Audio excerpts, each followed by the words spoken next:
right, we're going to get started. Good evening, everyone. I hope all is well. Happy hump day. We're halfway to the weekend, more than halfway to the weekend. Thank you for joining us tonight for this special Zoom presentation. I'm excited. We have some great people here today, this evening, who are very passionate about entrepreneurship. For those of you who I have not met personally or virtually yet, my name is Bernard Alexander. I am the owner of the Minority Networking Exchange. I host a variety of business and social networking events.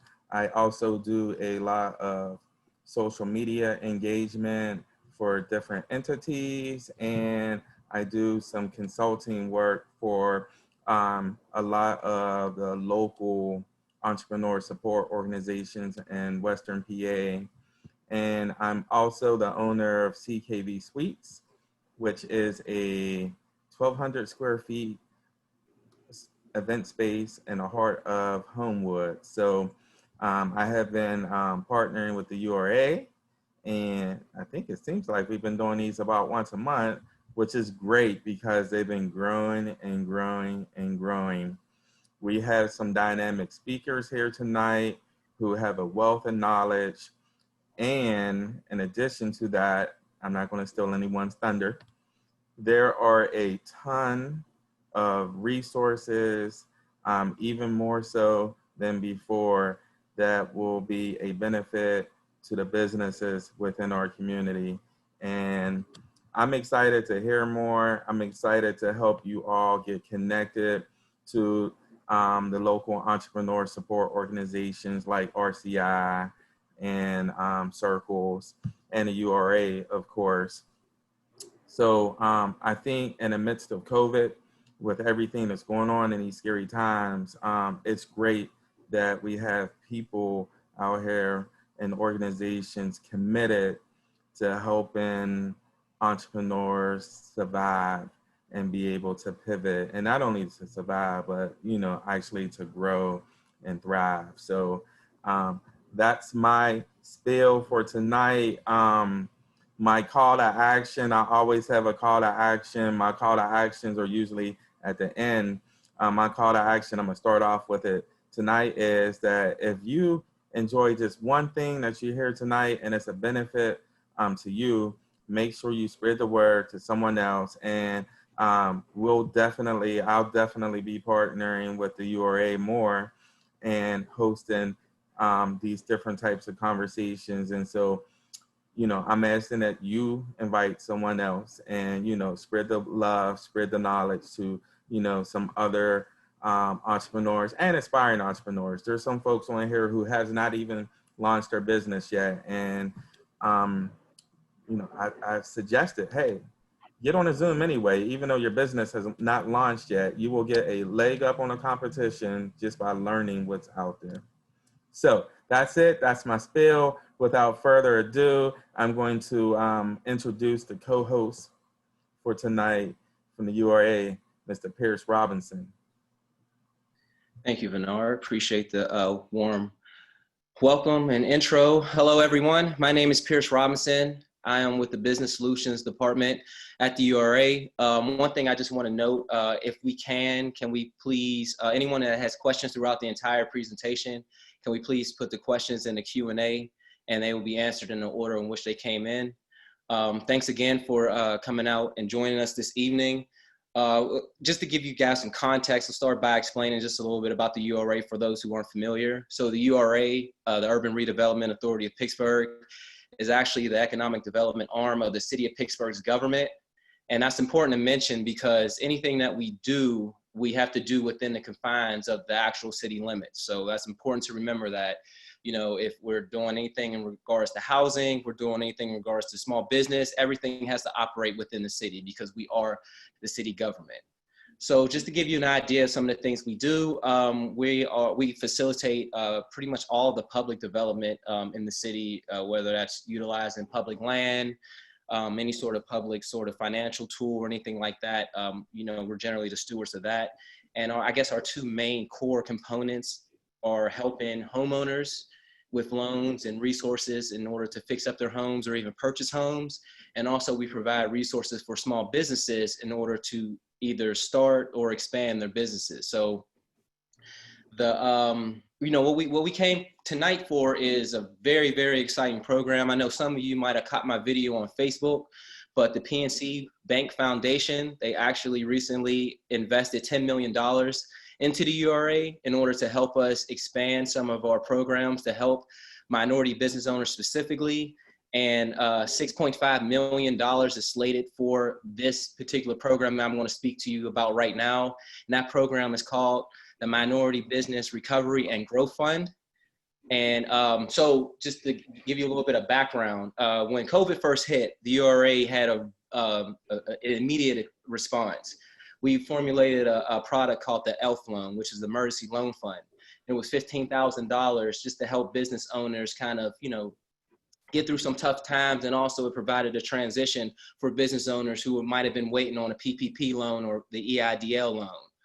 So that was the first product that we put out. The next was sort of like the big brother of the ELF, and it was for businesses that needed a higher sort of financial threshold. And that was actually called the Recovery Fund. So Recovery Fund was $75,000. Like I said, it was just for businesses who just need a little bit more capital, larger businesses. So both of those programs closed, and the Recovery Fund actually transitioned into what we have right here, which is the Minority Recovery and Growth Fund. And the reason why that's important is because we know that, businesses are still, ailing and dealing with some of the consequences of COVID. So we understand that they need capital for that, but also businesses need capital in order to move on from COVID and actually grow and expand. So I'll get to the basis of the program. So the loan amount, like I said, the recovery fund initially was 75. This is bumped up to $100,000. So it's almost identical terms to the previous fund, 0% interest rate for the first year, and actually all payments in the first 12 months are deferred, so you aren't responsible for payments. And then once the payments start, it's 2% over 7 years. So the use of funds are on here, just typical use of funds, hiring and payroll, inventory, just this sort of general sort of things that you need in order to operate your business. But one of the things I wanted to point out is the minority term.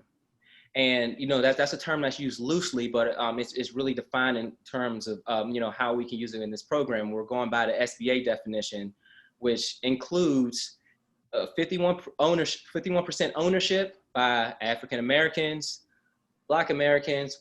I mean, it seems like those are the same thing, but Asian Pacific Americans, Hispanics, Asian Americans, and Native Americans. So that's important to keep in mind in terms of who this fund is actually geared towards. And yes. Can I interrupt for a quick second? Sure. This is the loan that started out as $25,000, correct? No. This is the loan that was $75,000. Okay. Yeah, and it transitioned over to $100,000. It got bumped up a little bit. So that's the gist of it. Like I said, we'll have it open for questions. Any questions you have about this, please feel free. That's what we're here for. We have a really straightforward sort of underwriting process. Or we have underwriters who are here to help. So if you have any challenges with your business or even trying to apply, please don't allow that to be a barrier. Please reach out. We want to work with you, and we want to help, and we want to get this money out the door. So like I said, please put the questions in the Q&A, and we are now going to transition to Josette to talk about some of our other lending programs.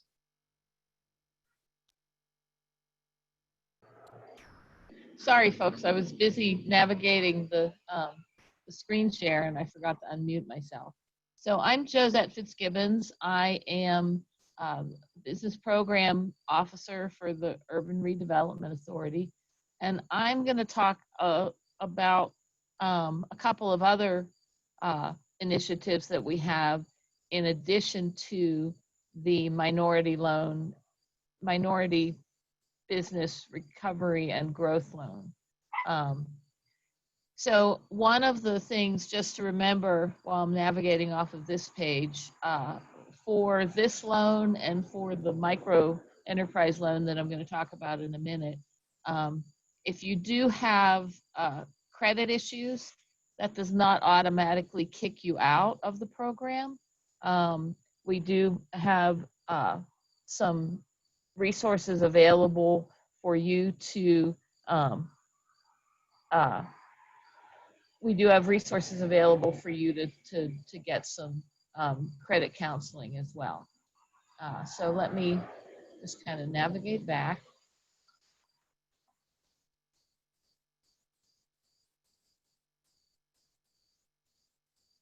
And I'm going to talk a little bit about our micro enterprise loan. Just a note to Pierce, I have Juan's slides, so you'll know what that Thank you. that Thank is. you. Okay. So as you can see on this page, so the website that I'm navigating around is ura.org. That's our website. It has information about all of our programs, not just our small business programs, but our housing programs and everything else that we do as well.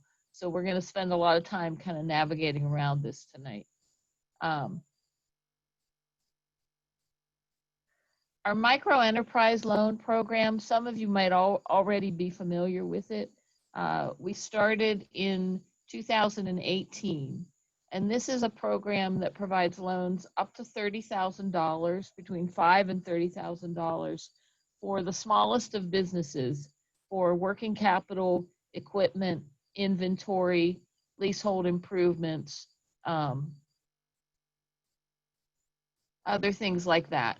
The key to the microloan, one of the keys to the microloan is that it is also a 2% interest rate. It's up to a 5-year term.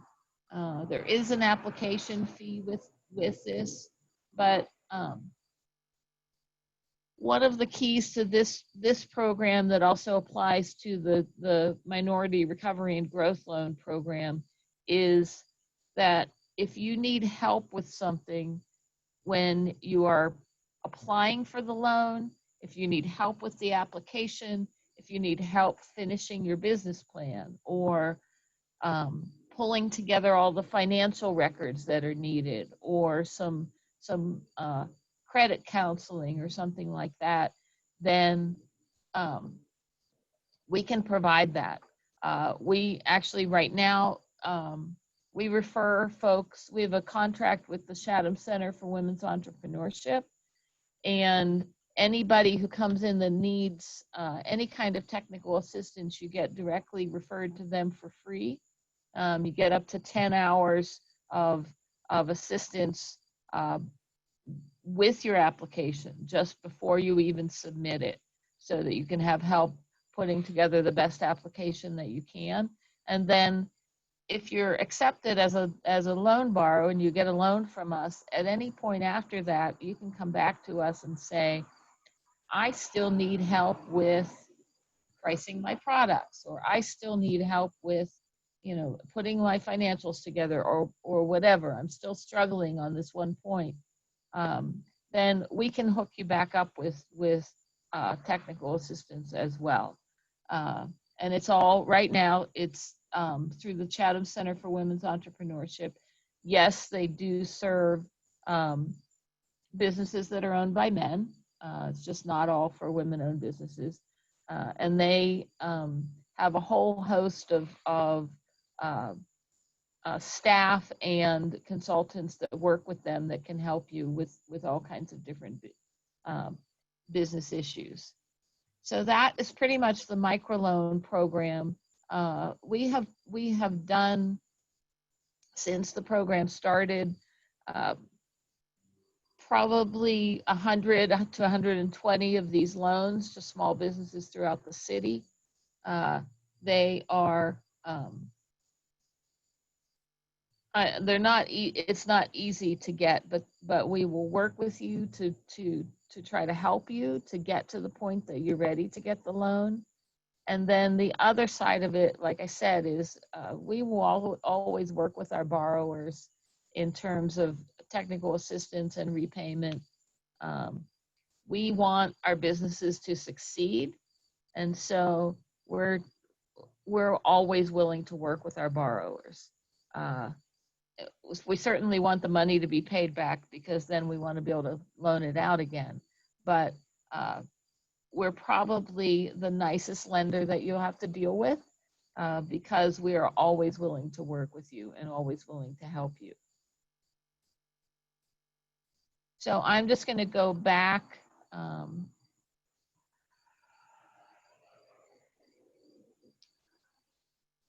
And show you one more piece, one more loan quickly that's available.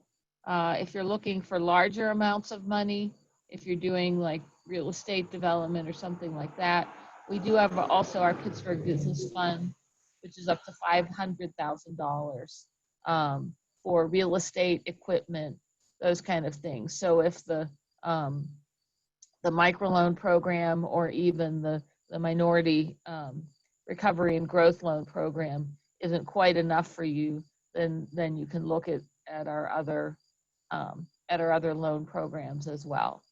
I always say the best thing to do is just to do the online application and get in and talk to one of our loan officers, and they can figure out how to help you. So if anybody has questions, please put them in the chat. I don't see any questions yet. So I'm going to turn. Josette, I just wanted to let everyone know that even if you have applied for a microloan or you applied for an ELF, that does not disqualify you from applying to this new fund. Just so we're clear, you can still apply. That's a good point. That's a good point, Pierce. We often have over time clients that have used several of our products, because once folks work with us, they like us and come back. So I'm going to turn over to Corinne, and you can talk about some of the other programs that we have. All right, thanks, Josette and everyone else. My name is Corinne Cicedo. I'm a business strategy officer with the URA. I'm going to try and be brief, but want to touch on some of the programs we have existing, and maybe give you a quick heads up on some programs that we're hopefully are in the works. So Josette is on our tools for the transition page. This is something we put up kind of quickly over the summer, and has some good tools for businesses, a lot of links and such. Let's see, Josette, if you can scroll up a little bit.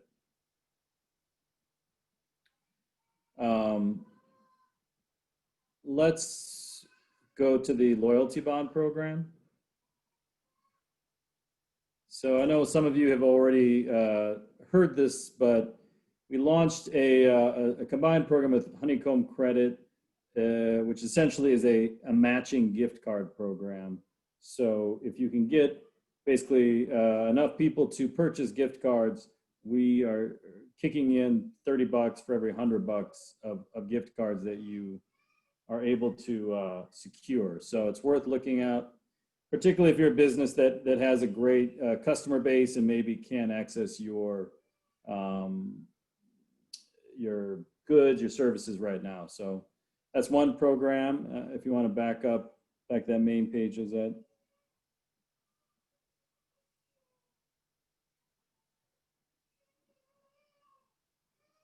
You guys can't hear my kids screaming in the background. The Get Your Business Outside is a section where we try to put up a little more information about how you can get permitted, how you can sell alcohol. This is obviously more focused on restaurants and bars, but the little image on the screen is sort of a cheat sheet with a bunch of links on it. Yeah, why don't you go ahead and click that.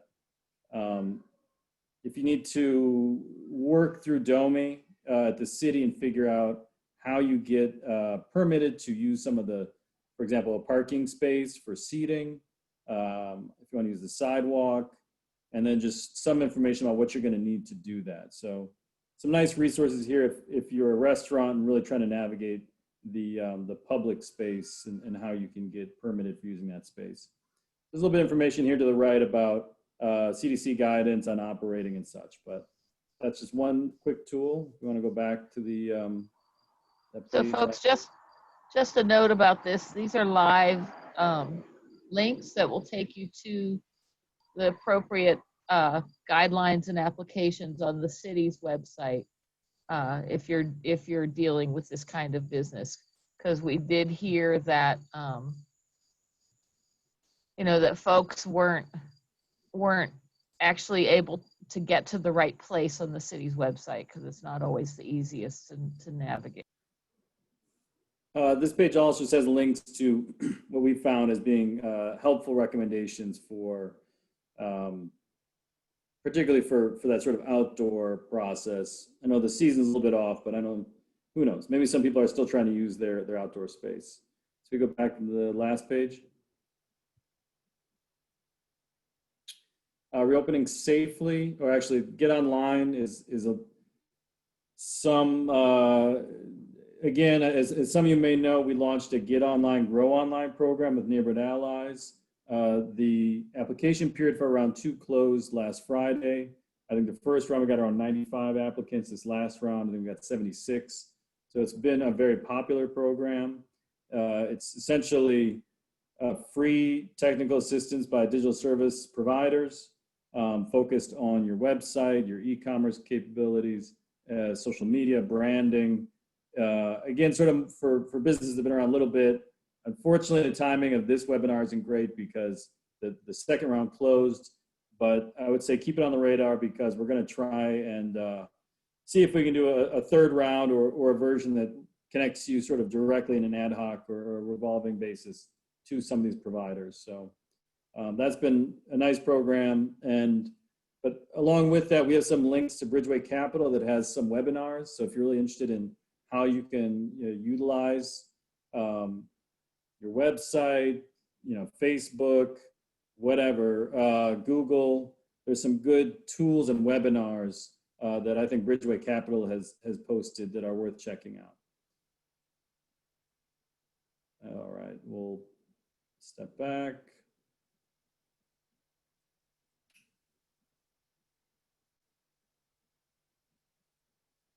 Uh-oh. Really quick, just for the audience, I posted, if you go into the Q&A and look under Brandon Brooks, I posted the link in order to, the link to apply to the Minority Recovery Fund, just so you have it. Okay, and tools for transition.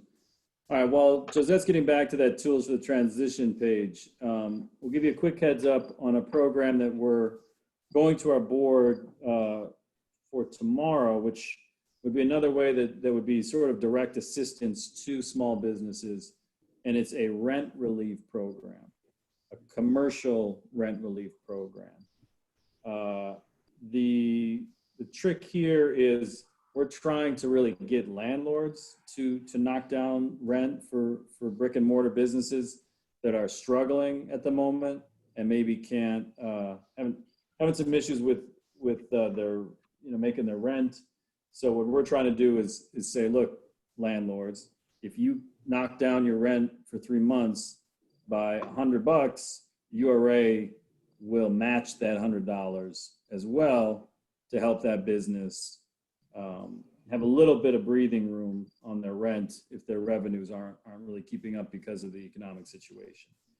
So that'll probably be out on the street in October, but you can start to keep an eye out for it if you think you're a landlord and are trying to help your tenant with a little bit of breathing room, or if you are a tenant and you think your landlord would be open to this, given it's just short-term break, and it really is the way for us to kind of double our essentially direct subsidy on a small business's fixed costs. So keep an eye out for that. We're, again, trying to launch that in October, early October. The only other thing I will mention on this page, if you scroll down, Josette, is a link to reopening safely. And I know a lot of people with brick and mortar businesses are already kind of figuring out how they do this, but this has some good tips on whether it's Ready Pittsburgh, the CDC guidance, Allegheny Conference, their webinar series. So we try to collect some of the better resources if you're still figuring out exactly how to operate, including, you know, the stickers, the spacing, all that kind of stuff. We have some, I think, high quality kind of resources and links here. So I'll stop there, but I'm open to any questions in the Q&A section. I'll give you guys a minute, but the one thing I'll mention is, obviously you guys are already on either a mailing list or social media connections that you're hearing about some of these programs, but what we oftentimes see is if you really try and work with us on a loan program or technical assistance, we keep you in the mix in terms of really letting you know of all the different programs that are coming on board. So I encourage you guys to, I guess, get on our mailing list, kind of engage in some of these programs, and then we'll try and keep you informed as we get new programs launched. And the last thing I'll say is, if you have ideas, we're also doing a pretty good job at kind of making these programs up. And there is a lot of openness right now if you have you know, a solid creative idea on how we can be helping you all better. So I'll stop there, but if you have any ideas, please let us know either in the Q&A or via our email addresses. I think next up is Lisa Moses, going to be talking briefly on our MWB programs.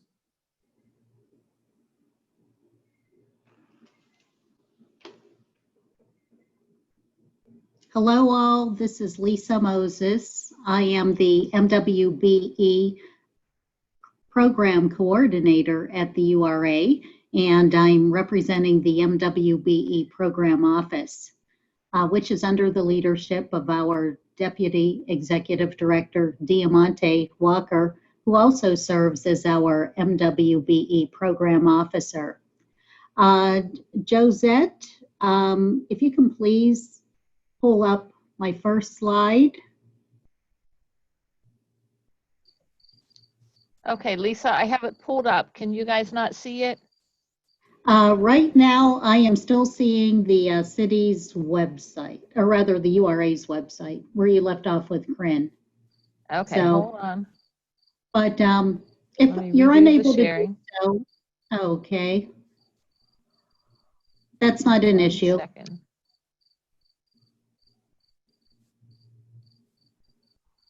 Well, as Josette's doing that, just to let you all know, as I was watching the RSVPs that were filtering in for this evening, I know that I have met a good number of you, and I was surprised to see so many new names. So I'm looking forward to meeting those that I'm not familiar with going forward. And thank you, Josette. We now have the MWBE program overview on the screen.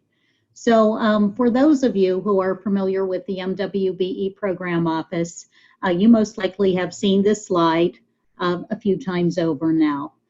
For those of you who are new to the MWBE Program Office, just to let you know that the office that I work in basically shapes and develops the URA's policies around MWBE utilization.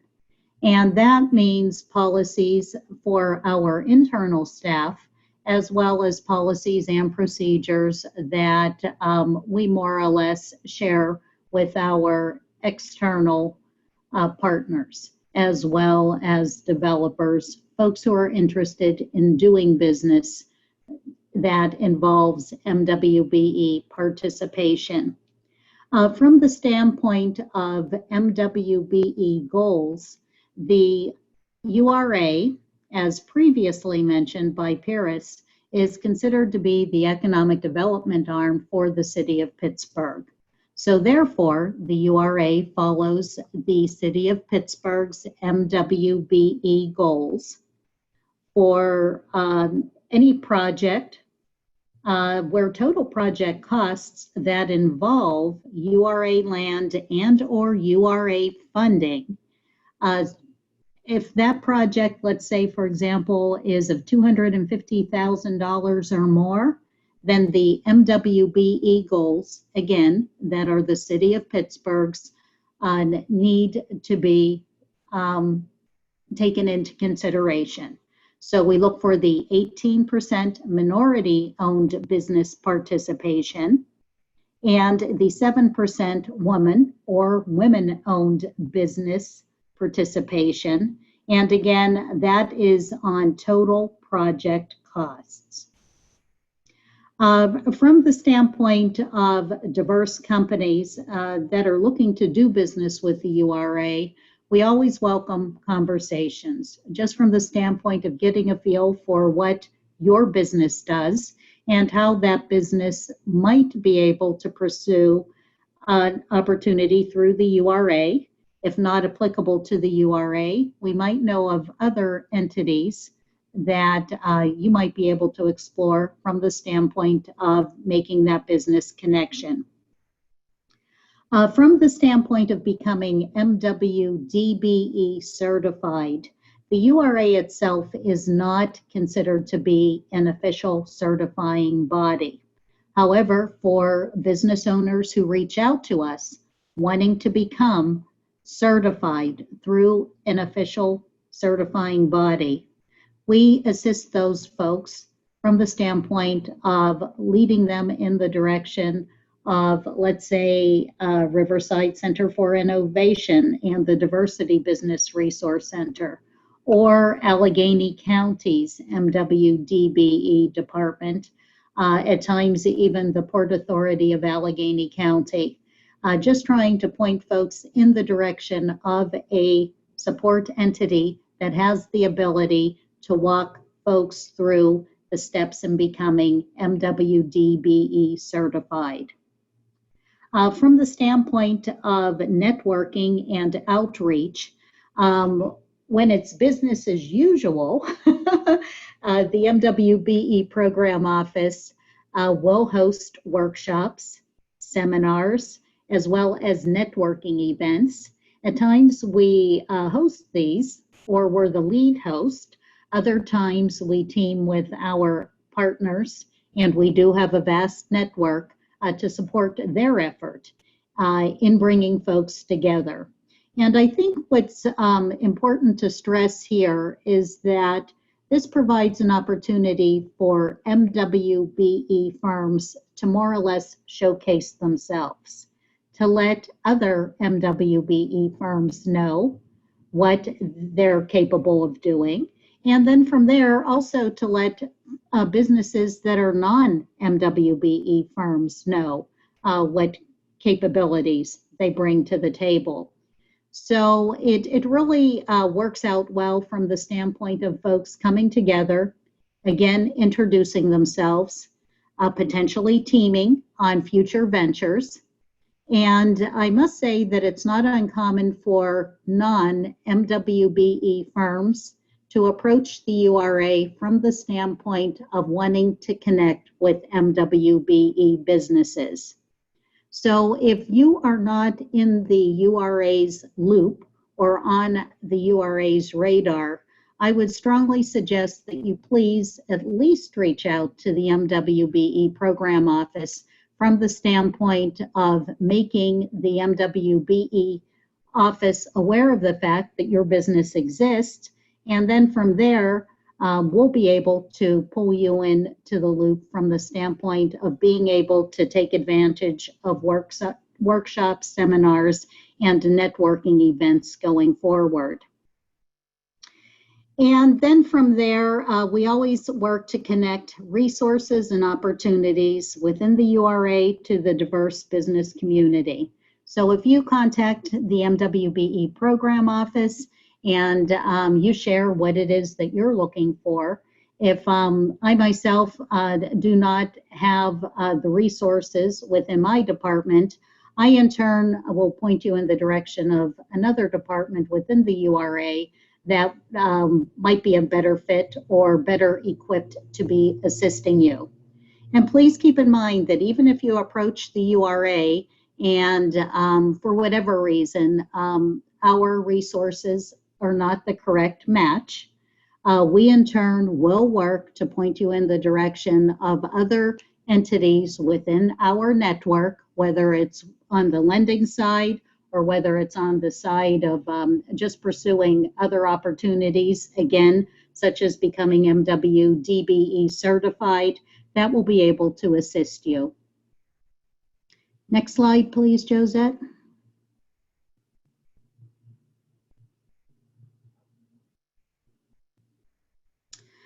In addition, I felt that it was important to let all of you know that through the URA, even though we are not an official certifying body, we do offer what is referred to as being MWBE self-certification. And this is a means of helping businesses that are interested in working on URA-specific projects. It has to be a URA-specific project, providing that business with the ability to work on a project while the business owner is pursuing official certification. So for the most part, MWBE certification for the URA applies to the majority of the URA's projects. However, on a rare occasion, depending upon the type of funding that is being utilized for that project, the self-certification is not always accepted, but it is accepted more times than not.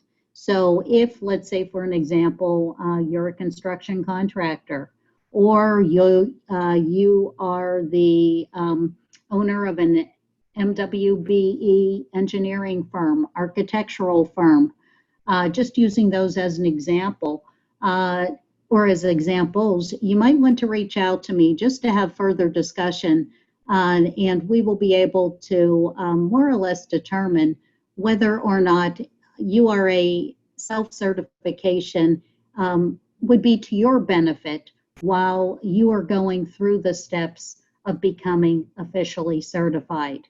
And Josette, if you can please take us back to the URA's website, I would like to show folks where they can more or less go online, and there is a link which is relatively new, but a link that we now have available under How We Help.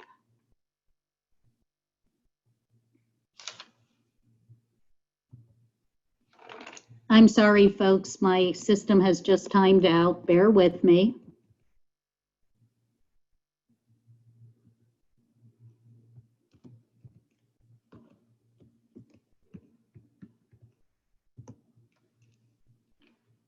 Okay, I'm back. Thank you.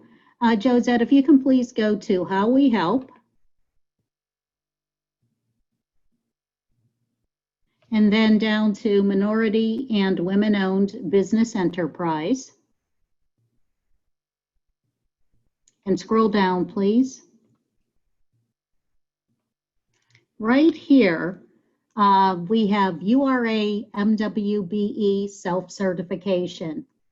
So just to let you know, this is now available online.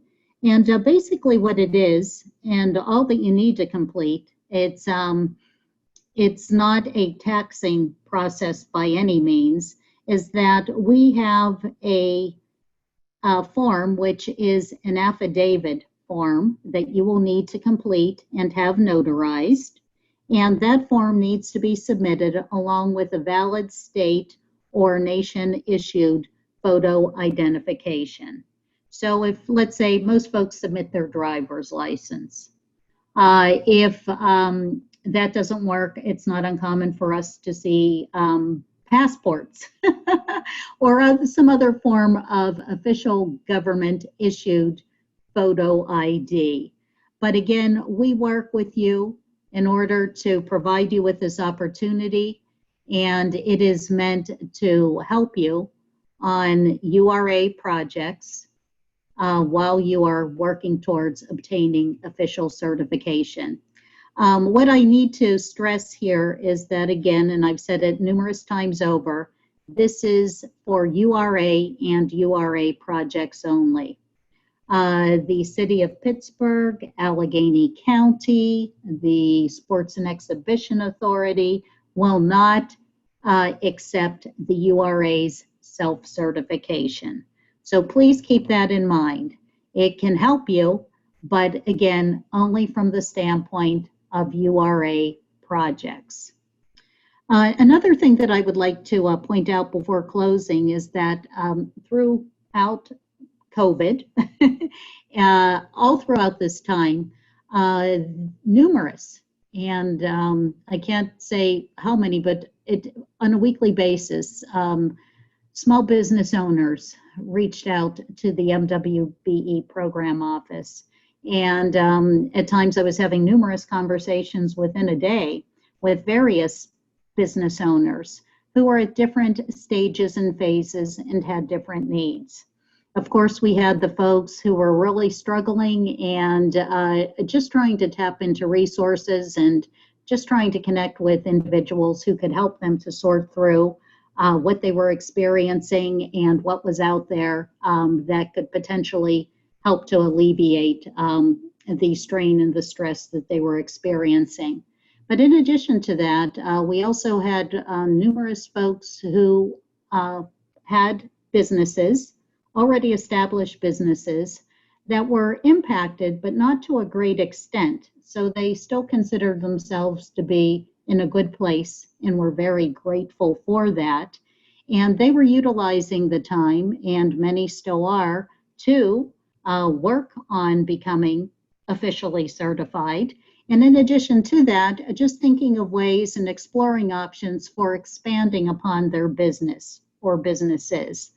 So I found that to be interesting. And thirdly, throughout all of this, we had numerous folks contact us from the standpoint of wanting to start a new business.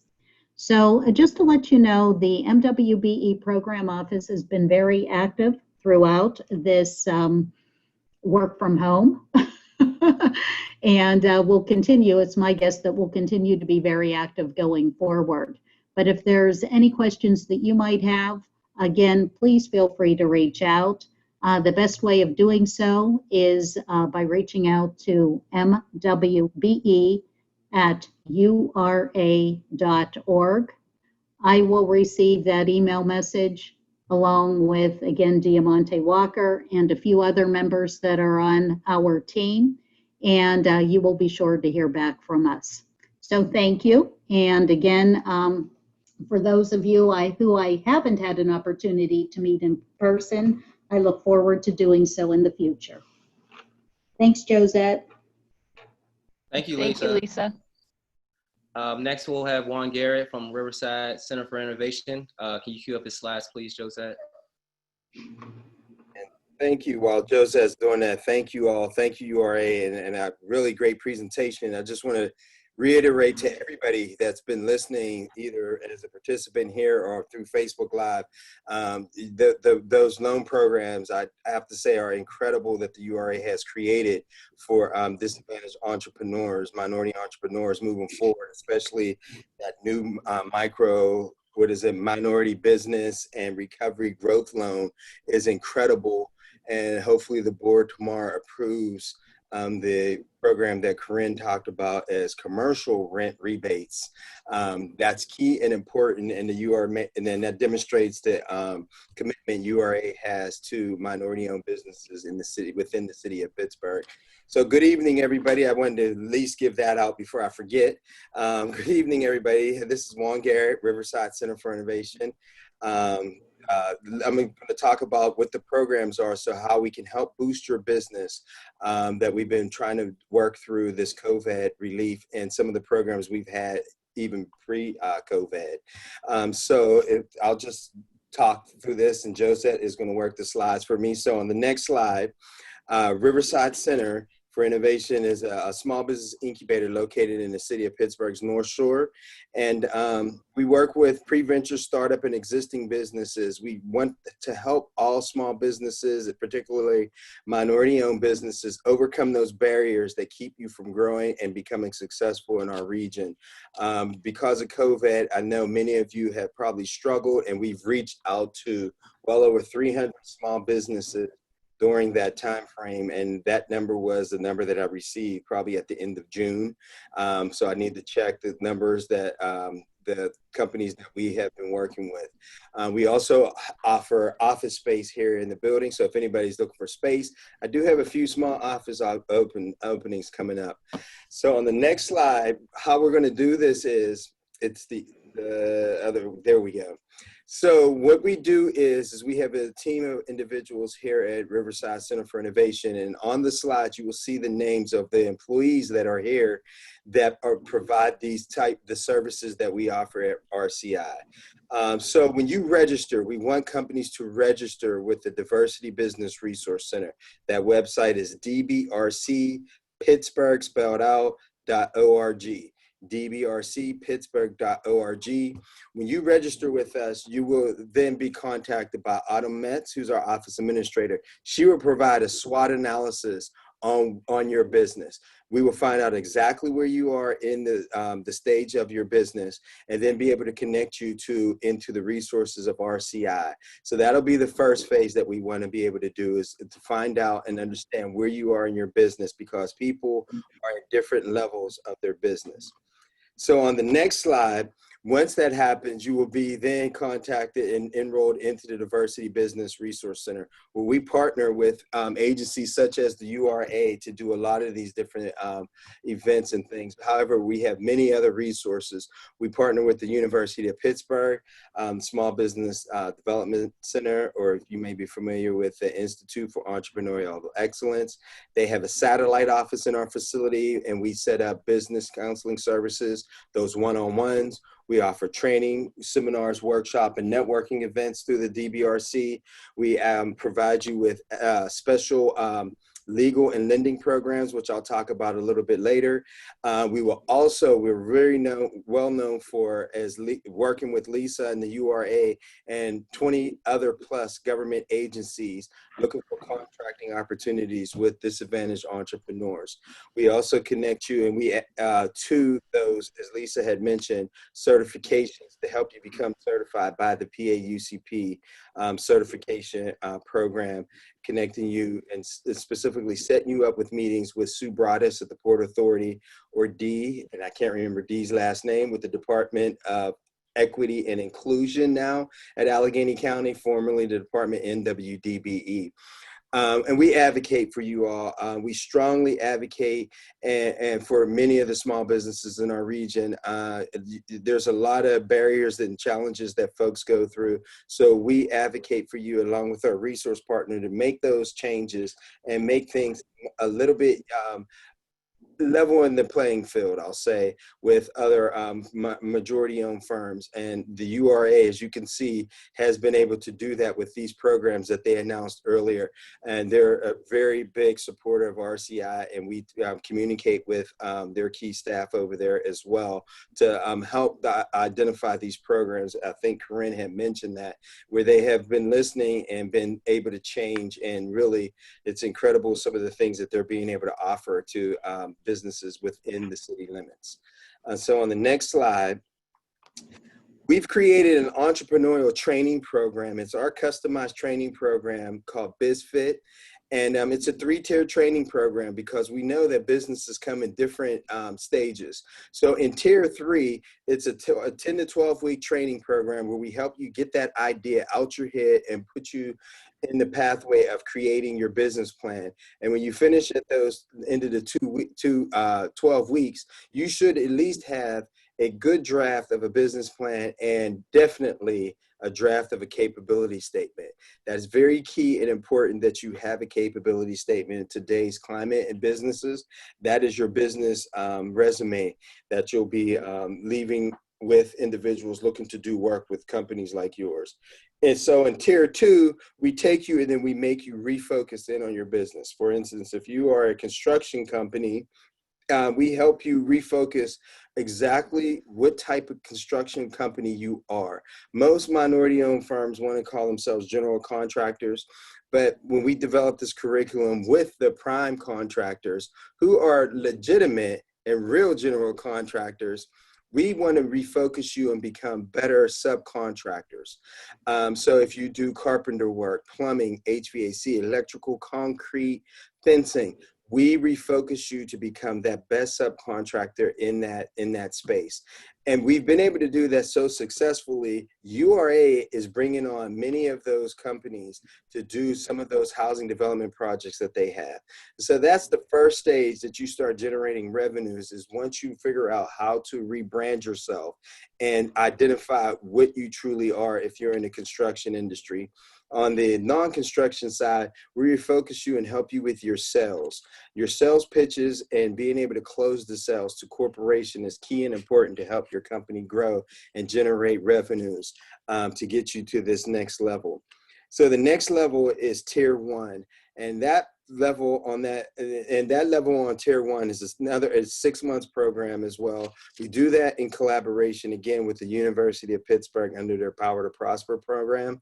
And that part of the BizFit tier program is to develop a growth action strategy plan to get your revenues to the $1 million mark or more.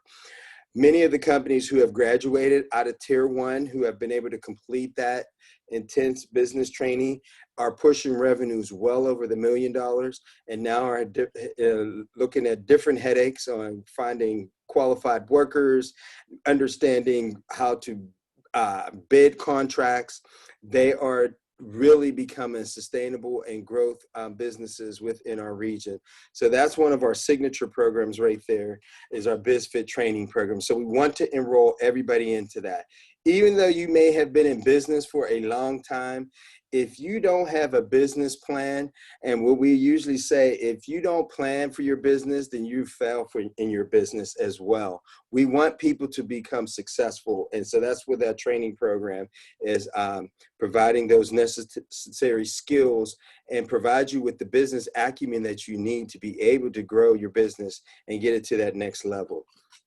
So some of these ancillary programs that we have to help benefit on the next slide, we are offering the Reed Smith Pro Bono Legal Service Clinic. We have an arrangement with Reed Smith. If you are a member of the DBRC, Reed Smith will come in and provide legal services for your company until you reach a certain level of revenues, and then they may charge a discounted rate. But many of our companies are taking advantage of this pro bono legal services to make sure that you set up your operations coming out of the gate. The last thing you want to do is have your business set up wrong moving forward, and then you have to go back and change and switch where it costs more money. Let's get you coming out of the gate correct. One of the newest things that we noticed with our Reed Smith Pro Bono services, many of our BizFit teams are beginning to joint venture and collaborate and partner. They're seeing those as new opportunities for them as well to garner larger contracting opportunities through many of our government agencies and through some of the relationships we have with corporations. So I just want to let people know joint venturing is a key important thing, especially during these times. How do we joint venture? One of my BizFit companies in the non-construction side she makes specialty gift box. And I have another company that does a clothing attire and designs. They are doing the joint venturing and packaging, and there's some other pieces to that as well, but I am not able to give that all the way out, tell that everything, their secrets, but that's a unique joint venturing coming up. And there's a third component to that. It just makes sense for a very unique joint venturing, and they probably have an opportunity to all benefit from that. And again, they're reaching out because they came through our program to start with a pro bono legal services.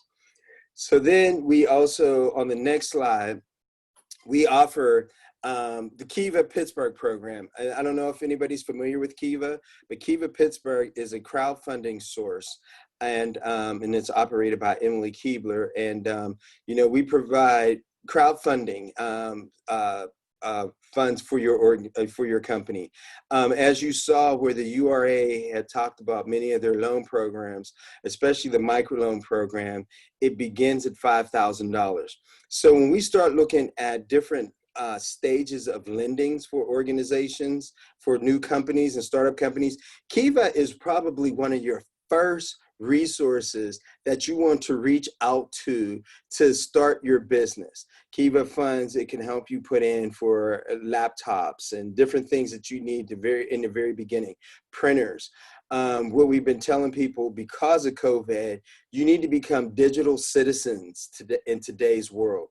And that's just having basic things, a computer, a printer, internet at your homes.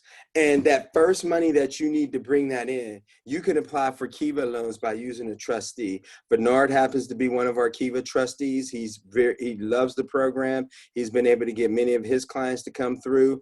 Riverside, through the Diversity Business Resource Center, we are also a Kiva trustee. We've also are able to help you garner your funds if you are a member of the DBRC. We have a DBRC Kiva lending program that once you receive your 20 individuals that help you get set up on the folks that you reach out to get your Kiva loan started, we will provide up to a 30% match through the DBRC to get you to reach to whatever your goal is. And today, during COVID, Kiva has been able to increase the loan amounts up to $15,000. So you can leverage that with any of those programs with the Urban Redevelopment Authority. And if you don't have that, we also have an agreement through our Credit Builder program with Axiom Development, where they will also match up to $5,000 additional funds to the Kiva program as well. So there's these very unique lending tools that are out there that at early startup stages that many of your companies should be looking into, and Kiva Pittsburgh is probably one of those. And there are no interest and no fees, and it's usually a 3-year term to pay the loans back. Hey, Juan. Yes. Thanks for the shout out. So I just wanted to say that I've endorsed 45 loans, and the total amount raised is a little over, someone just raised $8,500 a week ago in 3 days. Yes. 3 days. Yes. And so the total amount raised for me being a trustee is about $210,000. Yes. And the cool thing is that I know we only have so much time, is that we have multiple people. A couple of them actually came through RCI, and some of them received a $5,000 loan, and some paid it off on time or paid it off early because they had other opportunities. And then they were able to go for another Kiva loan up to $10,000 or $15,000, so that they was able to use that for operation and expanding. So once you successfully pay off your first Kiva loan, you can reapply and you can get a larger amount. Yes, thanks for that, Bernard. That is so true. We just ourselves last week, we had a client that came through and paid off and applied for a $15,000 loan and received that $15,000 loan in probably about a week's time, which is incredible for that, because there's no interest rate and no fees for that. And again, that's a great program for anybody who's interested. And especially if, I do believe Pierce Sid in his program as well, we're not looking at credit scores, so we don't emphasize a lot on credit scores. However, at the same time, we are helping you build your credit score by some of the other different workshops and training workshops that we have. Tomorrow, we have another workshop in partnership with Mwbe at Credit Power LLC, and teaching you how to get that credit score up. And so, again, that's the key thing you want to do as well, is be able to build that credit score up. And that's what we try to do with a lot of our resources. And so on our next slide, we also have a very unique BizFit a loan program in partnership with Dollar Bank.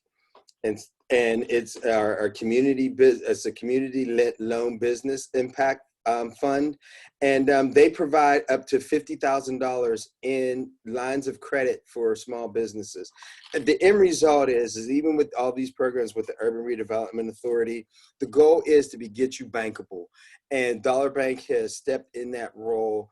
And these are the minimum requirements. You must come through BizFit from Tier 2 or Tier 1, be in business for 2 years, give us your income taxes and your personal taxes, 3 months worth of bank statements, and a recent credit report. However, they do not focus that much on credit.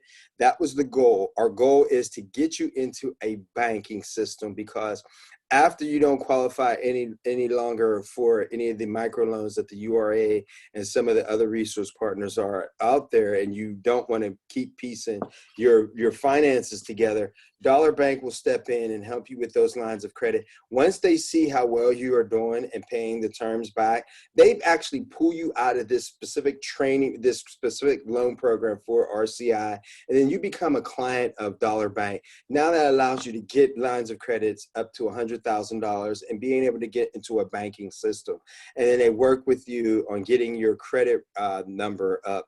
However, lately I've been talking about these are systemic barriers to minority-owned businesses as credit scores, because I'm sure we all know white majority firms who have filed bankruptcy several times in their business careers and still continue to receive financing from various lenders because of their relationships. So to me, that means credit scores don't mean a thing. So we need to come out and think as a region new ways of doing equity investment and lending to minority-owned businesses.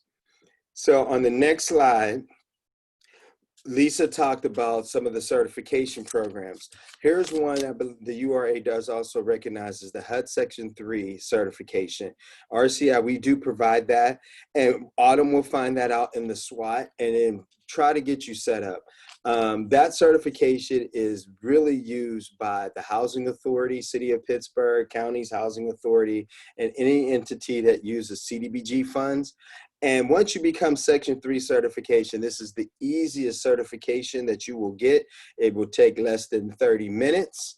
You provide proof of your tax returns.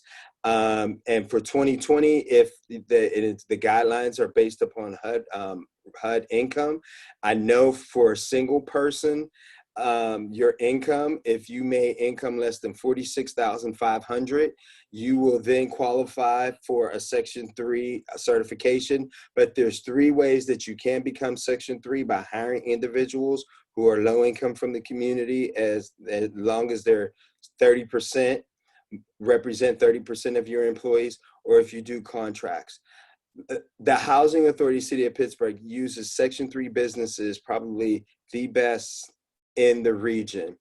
I'm not going to say in the country because there's a few other, but I tell you what, I wouldn't be surprised in the next few years that the City of Pittsburgh's Housing Authority is in the top 10 housing authorities in the country on being able to use Section 3 businesses for any of their projects that they have. And as we all know, that the Housing Authority is planning on building a new senior high-rise. They manage all the housing units throughout the city within folks' homes, and you could be whatever you want to be certified.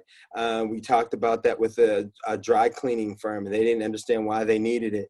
If there is a water line break in one of those units and people's clothes get ruined, they will take those clothes and take them to a dry cleaners to get them repaired or fixed and brought back. Why not become a Section 3? Because then anytime that happens, there's a revenue stream that you're not looking for as a dry cleaner. They use caterers, babysitters, and construction firms at all gamut. So we will do that Section 3 certification. And again, the Urban Redevelopment Authority does recognize that certification to help you get into some of those URA projects that Lisa had talked about. So as we start wrapping up in the last few slides here, we do Boost Your Business webinar series. Bernard has been a big resource partner. He does the Facebook Lives as well for us. Again, we have one tomorrow. We're going to be offering Osha trainings for free coming up. We're going to be doing bonding educational programs coming up in October. OSHA begins at late November. We're going to be starting another BizFit Tier 3 class. Our Tier 2 and Tier 1 will be opening up later in December, beginning of the year as well. We are creating some new curriculum and training programs as we begin to move forward to help small businesses.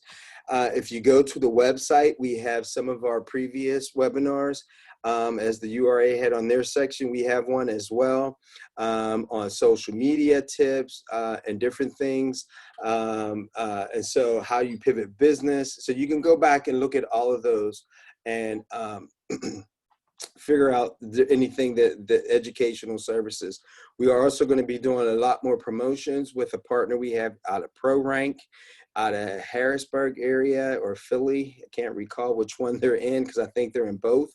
And it's educational tools to help you to do contracting work with PennDOT. If anybody's interested in that, you can go to reach out to us as well. And Judy will be able to connect you with those services through ProRank through the DBRC. So on the next slide, we also operate CoLab 18. Unfortunately, during this time right now, CoLab, we have closed down as we're doing a lot more virtual trainings. However, CoLab 18 is a community space, a safe space that we have actually.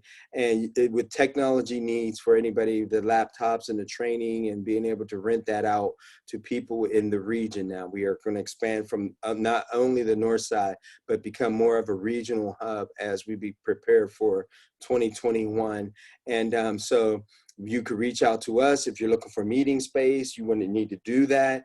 It's a very nice space over in Nova Place, the former Allegheny Center Mall. So that's also an opportunity for businesses to use a resource. And we have laptops for people to use and all the things you need to, if you wanted to hold some sort of training program or even meetings with any of your staff. The final piece that we do through that as well is we are the agency that operates the Pittsburgh Central KIZ. For any of those companies that are technology companies, this is a program for you to benefit from. It's probably a little late. We have been promoting this out, but the tax credit applications are due Sunday. I don't know if we have enough time because we had well over 60 people applying for these tax credits. So Siobhan is out doing visits to businesses and trying to get as many of these applications into the Commonwealth. If you have a technology company, there are some minimum requirements for that as well. But I don't know if we'll be able to get your application in due to the timing that we only have 2 days to get everything into the state. However, that is something that'll be able to be available for you next year. If you have a technology company, we'll make sure that we're going to promote that at a much larger level. So that brings me to the end of my portion of the presentation. And I thank the URA for inviting me to be a part of this very well put together webinar for tonight. Thank you, Juan. Bernard, really quick before you start engaging with the audience, I have a question from the audience. It was from Bob. And Josette, I need you to answer this question because you have the most experience around this. And his question was, what is the usual turnaround time for the loans? I know you have a lot of experience being in CIE, so you're probably best suited to answer this question. I can start. And with the Kiva loan, there's a process. You have to go to the website, kiva.org. You can watch a 10-minute video and it will walk you through the steps. After that, you will have to fill out the Kiva application. You will have to upload some forms, such as proof that your business has been registered with the state, or a tax ID form or bank account information to show that the business has legally been formed. I would say that the entire process to fill out the application takes probably about 60 to 90 minutes.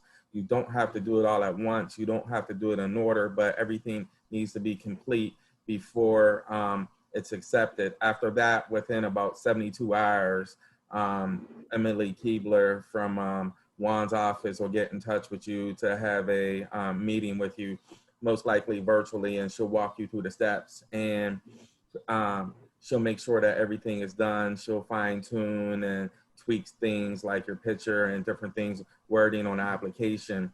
After that, it goes to the Kiva's main office, which I believe is in San Francisco. And from there, it takes anywhere probably from a week or two to be approved. And after that, you start crowdfunding. The private stage, like Juan said, I believe you have to get 15 or 20 people to lend to you. And then after that, once you make it to the door outside the public stage, you have 30 days to get folks within your network, the Kiva network, the RCI network, the Pittsburgh Kiva network will lend, they'll promote as well. But essentially, it's an all or nothing program. If you don't raise them all 100% of the money, then you don't get any of the money at all. And then the initial folks who loaned you the money, it all goes back to them. Now, I will say in my experience as a trustee of endorsing successfully 45 businesses that raised 100% of the money, I've only had 2 people out of 47 who did not raise the money. And a lot of it was because they weren't utilizing their own social capital. They weren't promoting it via social media, by email, by text. So I bet that the statistics probably prove that about 98% of the people or so who create Kiva applications are usually funded. So Pierce, for the URA programs,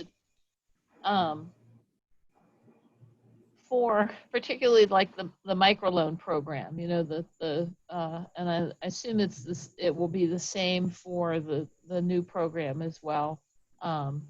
Assuming everything is okay with your application when you put the application in, so that you don't need any technical assistance or any additional help.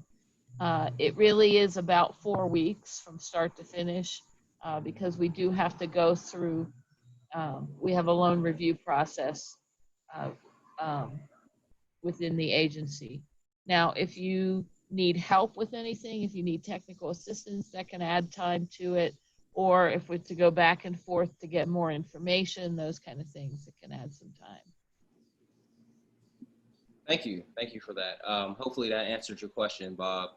Yeah, at this point, Bernard, we could turn it over to you. I don't see any sort of outline questions in the Q&A, but this would be a good time, you know, as you usually do in terms, you know, you like to call people out and to engage. So yeah, that's pretty much the, you know, the conclusion of our conversation. So definitely. So Pierce, I'm sorry.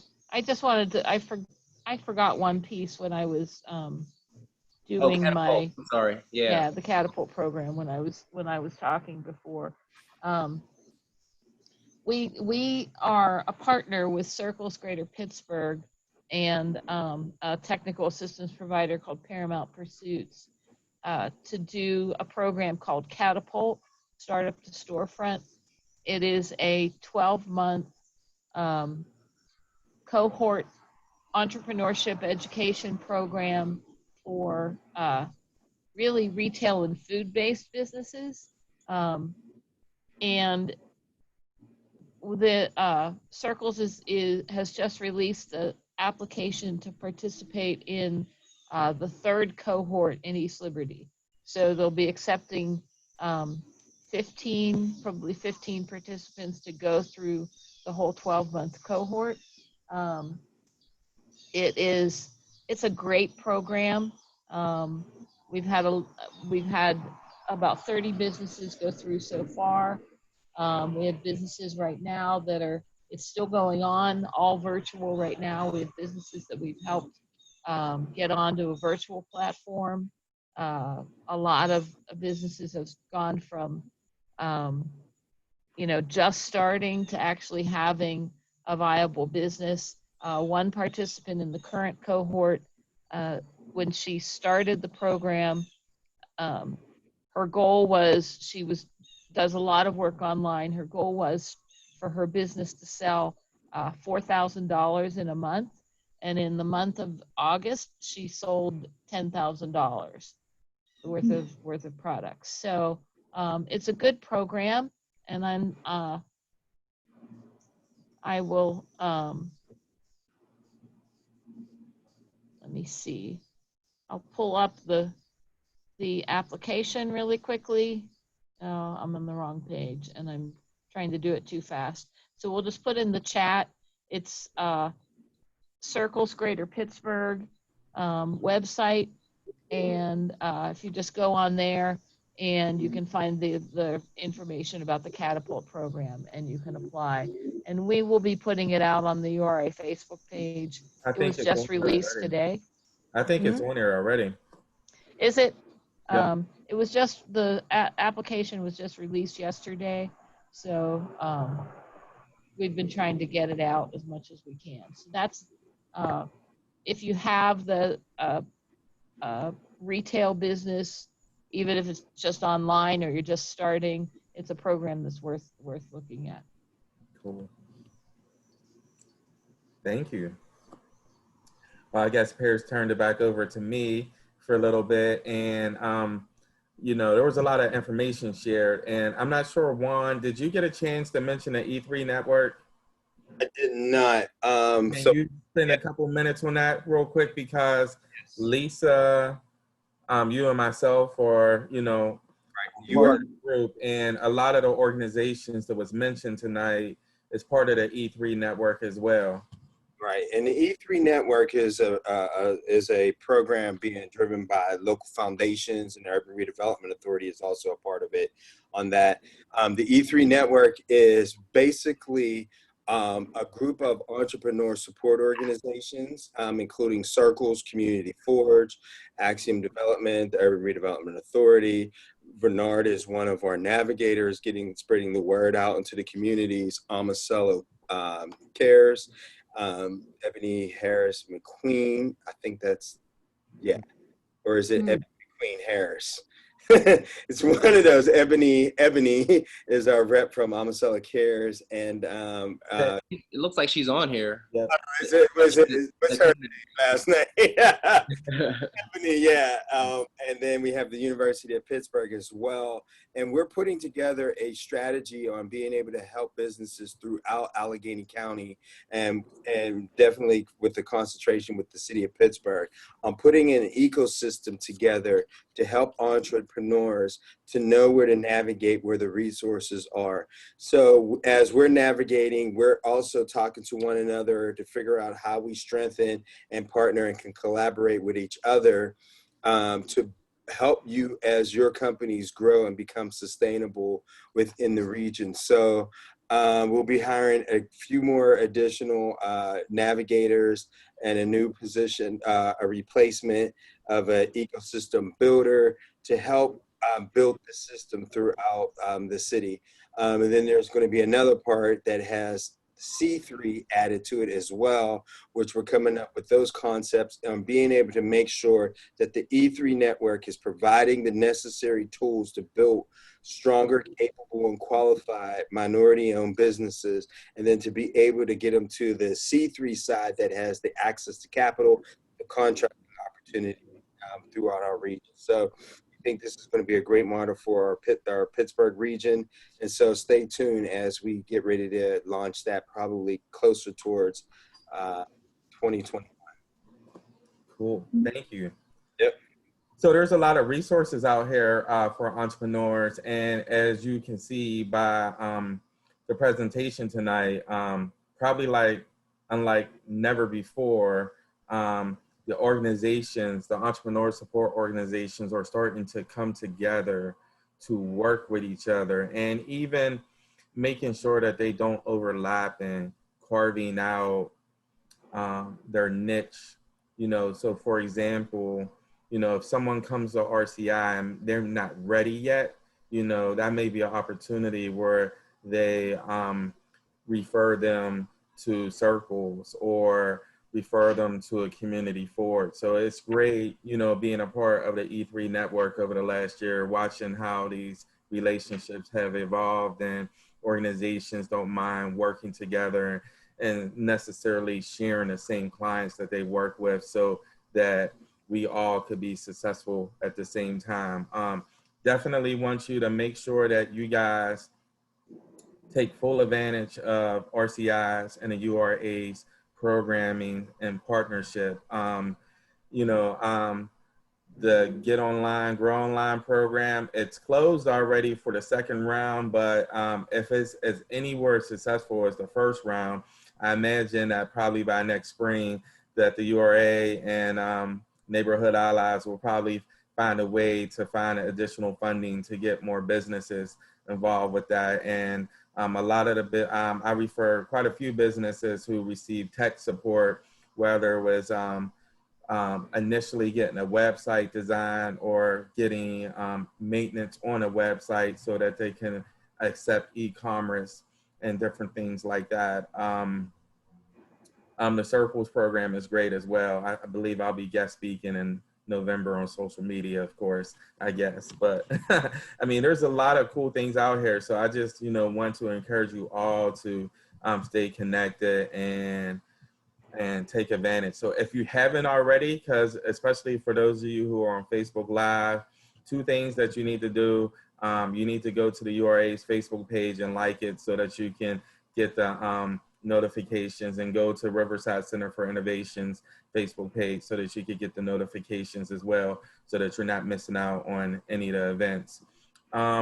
So I guess we have a couple minutes, and No, I forgot one other E3 network is Own Our Own, which is out in Homewood, and they are actually taking recruitment right now for food companies to come for. They're doing a food entrepreneurial training program for a few weeks as well. So that name of that web, I believe it's Own Our Own. I don't know the website. OwnOurOwn.org. Okay. So that's part of the Bible Center, which is on Homewood Avenue.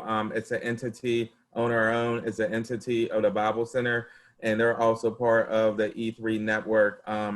They received, I think, over the last year, about $1 million grant, and in the bottom floor of the church, they built a commercial kitchen, which will be launching fairly soon. And our commercial kitchen will be provide affordable rates for caterers and different entrepreneurs in the community. But they're actually recruiting right now. You could go to their Facebook page, Own Our Own, and they're recruiting. I believe the cohort is either 12 or 16 weeks. They meet online once a week for about 3 hours.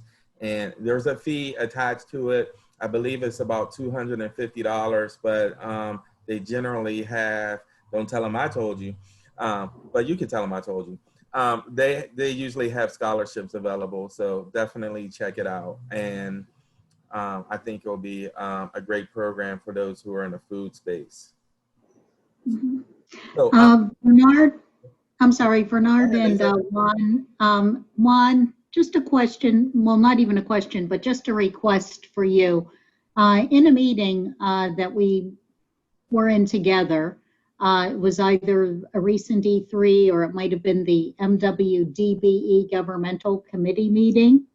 You had made reference to the Osha training, but you went on to say that the Osha training can even benefit, let's say, barber shops and businesses along that line. So do you want to elaborate a little on that, just to give folks a sense as to how Osha might work for them? Sure. So OSHA is open to everyone. And if you go through that, again, I believe the OSHA training starts on November 30th, and it'll be virtual, and it'll be a few nights during the week and on Saturdays throughout December. And that seems to work out well for individuals. But if you're don't think of it only as construction, as retail businesses, you get that OSHA certification. And when you go to get insurance, let them know that you are OSHA certified. They typically provide discounts to companies that require, because they know you, now they know you know those safety practices that need to be in place. Things need to be stored here, and being able to educate your employees on that. And if you can't go, you can also register your employees as well. I believe we take up to 20, maybe up to 30 to do this training program. So again, it is free. Register with the DBRC, and then you'll get contacted regarding that OSHA training program. Thank you, Lisa. I did forget about that, but it benefits both retail and construction companies as well. In fact, I believe the bulk of our staff are already OSHA certified. Judy, our DBRC individual, and Adam, who is also a new employee, they have the OSHA 30. The rest of us have OSHA 10. So we've gone through it to be, to know, and trust me, the things that you learn in OSHA, the things you think you know, it just in the 10 hours was really incredible, and learning different things that, I mean, knowing things about the use of ladders and just paint and just products being stored in your facility, even in your own home. You could take those best practices as well and implement them in your home safety. So thank you, Lisa, for that. And thank you. All right, I'm going to pick on a couple people who are on a Zoom, because that's just what I do, right, Pierce? So I was waiting for it. Yeah, Josette says she'll just identify who you want to pick on, and then she'll unmute them. So okay, hopefully she can talk to us, because I believe she's a client of the URA, and she's a client of RCI, and she has benefit from Kiva, and I believe she was in BizFit. So Angelica Grant. Mm-hmm. So can you unmute Angelica Grant? Hello.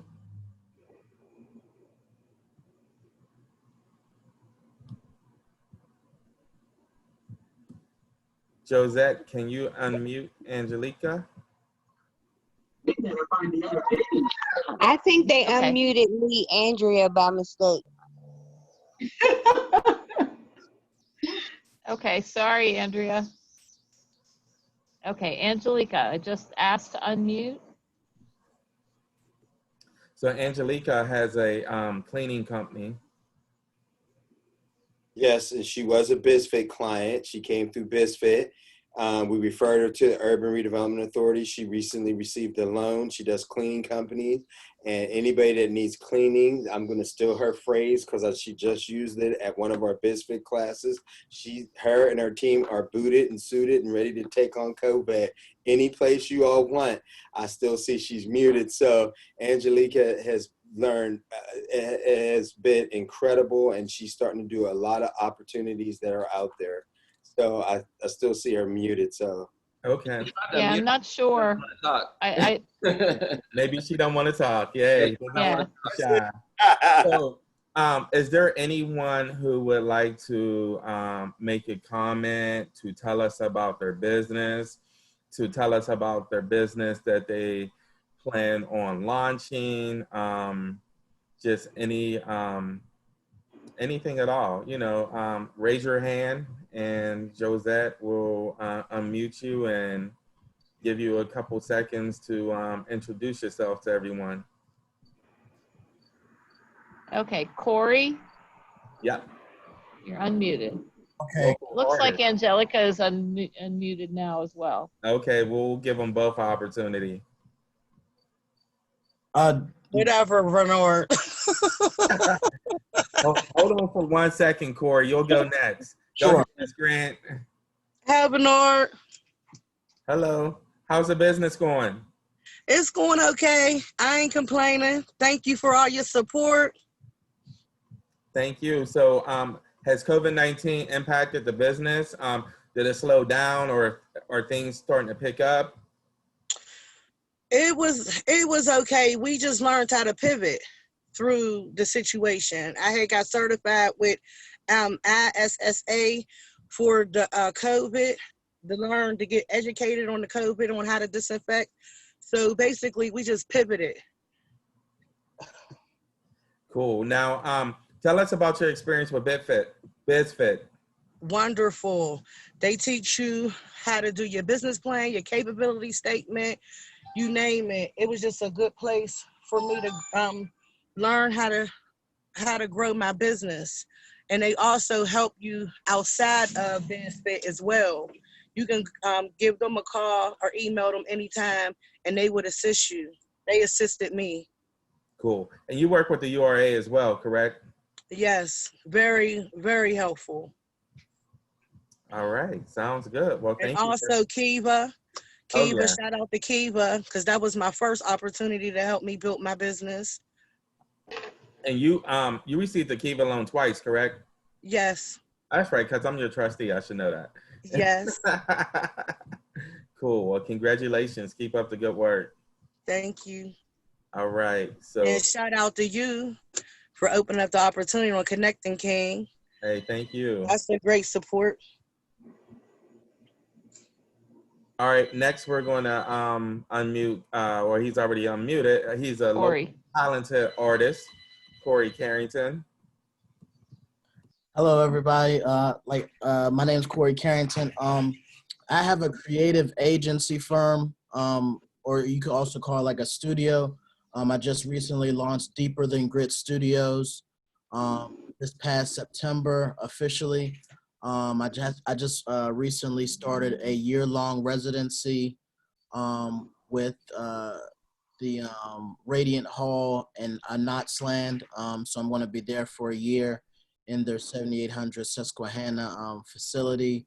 So I'm just really focused on growing my business, taking it to different avenues. Right now I am starting a clothing line branch of the brand where I'm creating different forms of t-shirts, masks, hoodies, stuff like that. So I'm just really thinking about how these resources are getting to artists, creative businesses, creative entrepreneurs in this time that are outside of the realm of the regular artistic grants, because I know about that type of stuff, but at this point I'm kind of like focused on actually growing the business side of what I do, in addition to apparel. I want to do curating, which everything kind of shut down right now, but still being able to curate events and experiences and stuff like that. So any feedback on that would be great. Cool. And so for those who are listening, Radiant Hall 7800 Susquehanna is located in Homewood, right off the busway, and it's owned by Bridgeway Capital, which is one of the local CDFIs who was handling the COVID-19 grant money through the state of PA.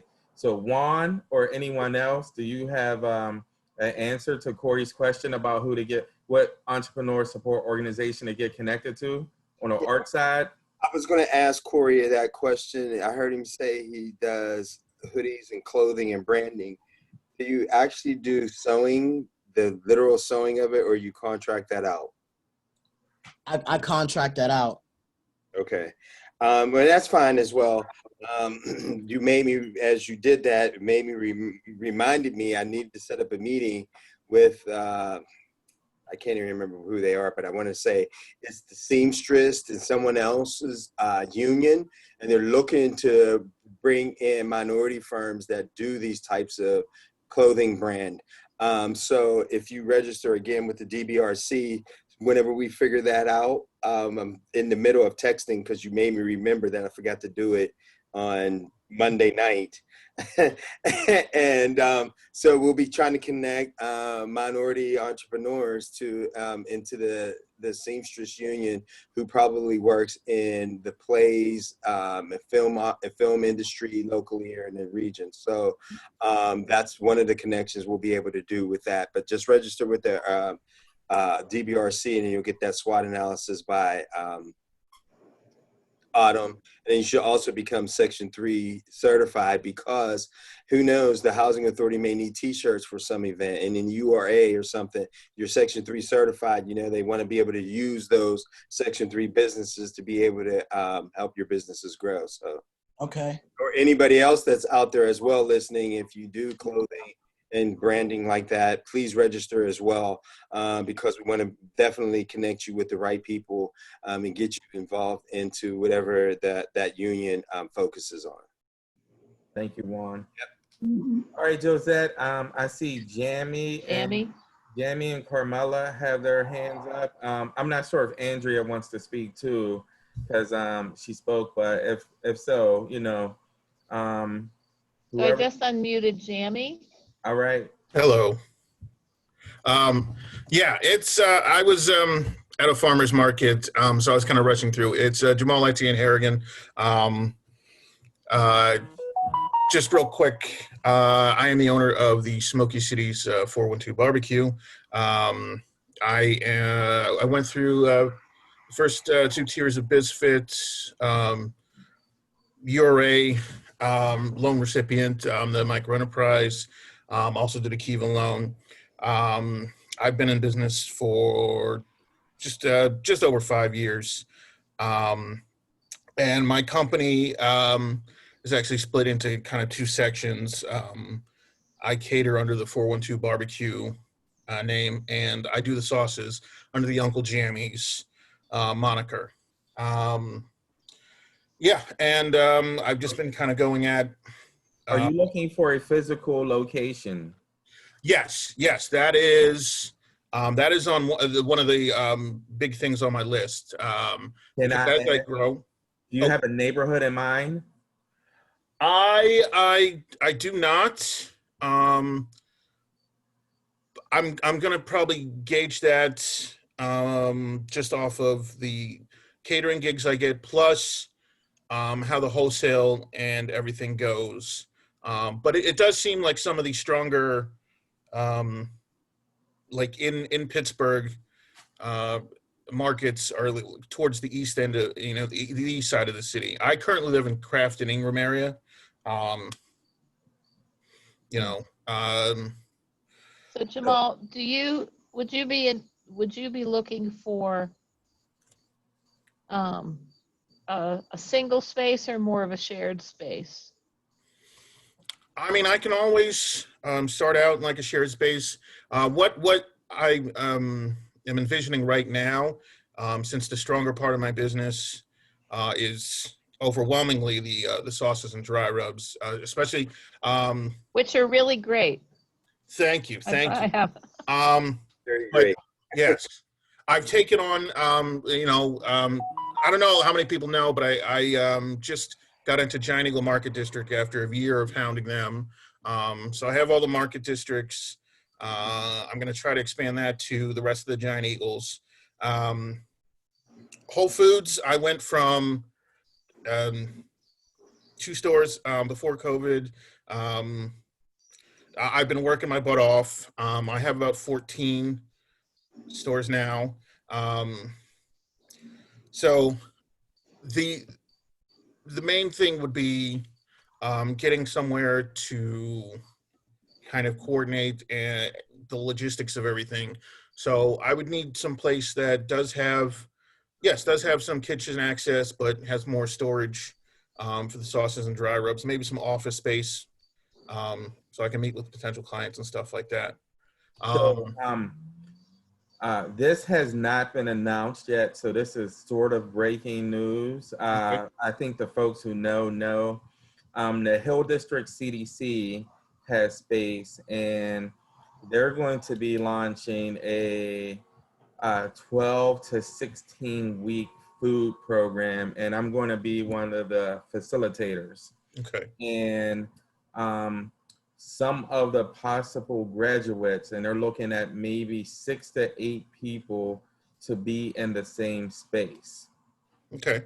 On the Hill District. So just kind of, putting that out there as well. So you want to maybe follow the Hill District CDC Facebook page to see, because they're going to use some of their space to put a group of businesses in the same location. Awesome. Well, absolutely. It's all part of what I'm really trying to go after. I mean, it's been difficult for COVID because I lost a lot of the catering income, especially Carnegie Library in Oakland, which was about a $4,500 gig that was supposed to take place this month. So I've just been laser focused on just, at least growing the sauces and dry rub business, and I saw in the email we got from here, there's like $100,000 loan the URA's kind of putting together. And I also remember Juan said something about Dollar Bank, maybe having a line of credit or something. I have just been reaching out to every co-packer that I can so that I can increase my capacity so I can go after, like I've already sent samples to Wegmans. You know, I'm going to try to go after Weiss, Giant Markets. I'm going to try to fill out all the local people. So right now I'm just trying to get the cash to actually beef up the production, which has kind of been complicated by COVID because now all co-packers are doubling their, you know, their minimums, where it used to be 400 cases per SKU. Some are now like, I just called the other day and they're like 950 per SKU. So that means like doing one sauce would cost, instead of costing me 12,000, it goes to about 26,000. Yeah. And considering I have, for the wholesale side, I have 5 total sauces that I do for, you know, not all for all each of the wholesale accounts, but it's like a mix and match. So right there, you know, we're already north of 110 if I did that, and that's just sauce. The dry rub's a little bit simpler because Pittsburgh Spice is going to be my co-packer here, and that's, their minimums are good. You know, they're local, and I love it, and I love working with them. They're a nice family-owned business, so it's good. Wow.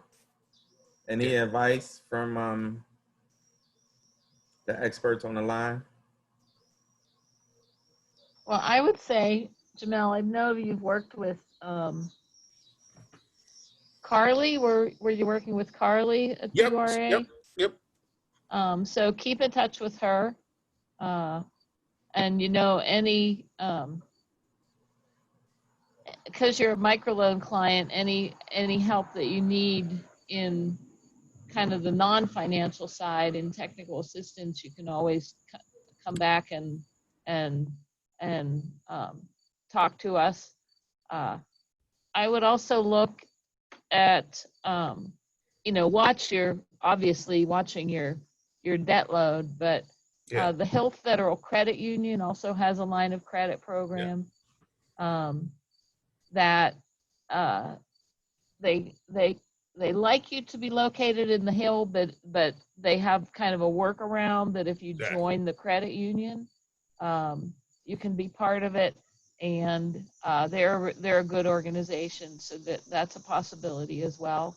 And we'll all keep our eyes open for spaces, because I think you'd do better with sort of a co-working space with some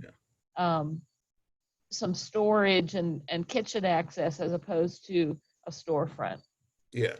Well, if I had one wish, it would definitely be, you know, for all the powers to be, to throw some money behind actually having like a full-fledged, you know, co-packer somewhere, you know, in the city of Pittsburgh, somebody who actually has enough kettles where they can actually do the smaller runs for people like me, because there's basically like a production desert, because we go from, you know, me handling everything to now I have to go out of state if I want to find somebody who's going to have it small enough. I mean, Pittsburgh Pickle can do it, but they're only, you know, they're only like doing 2.5 times as much as I am per run. You know, if, you know, knock on wood, I get picked up, even if I go regional with Whole Foods, I'd be maxing out their capacity real quick. So I'm always in fear that, you know, I always have to have something else lined up that's a little bit bigger. And that would be my one wish, if we could just find any way to just beef up like a co-packer where there's not that huge desert where we go from, you know, like 90 cases to somebody asking me to do 800, 900 cases, which is a lot of stock to be sitting on. Even though I'm very positive these days, even I would find it daunting.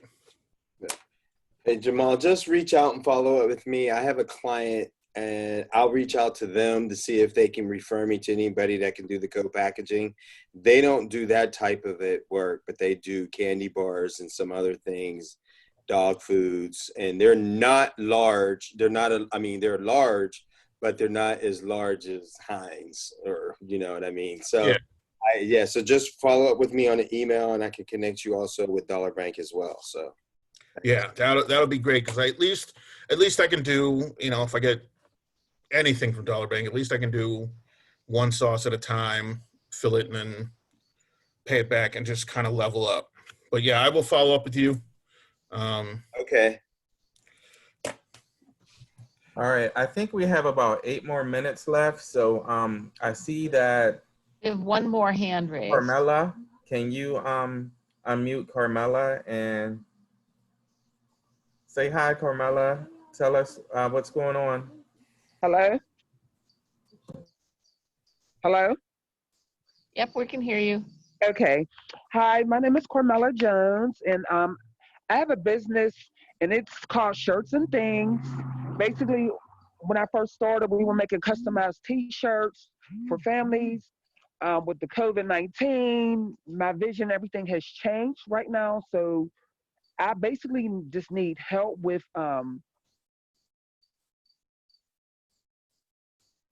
getting my space, I guess, like renovated, because my landlord is allowing me to utilize the space in the homes so I can do more, not more mass production, I don't know what to call it, but get more inventory and get more stuff out.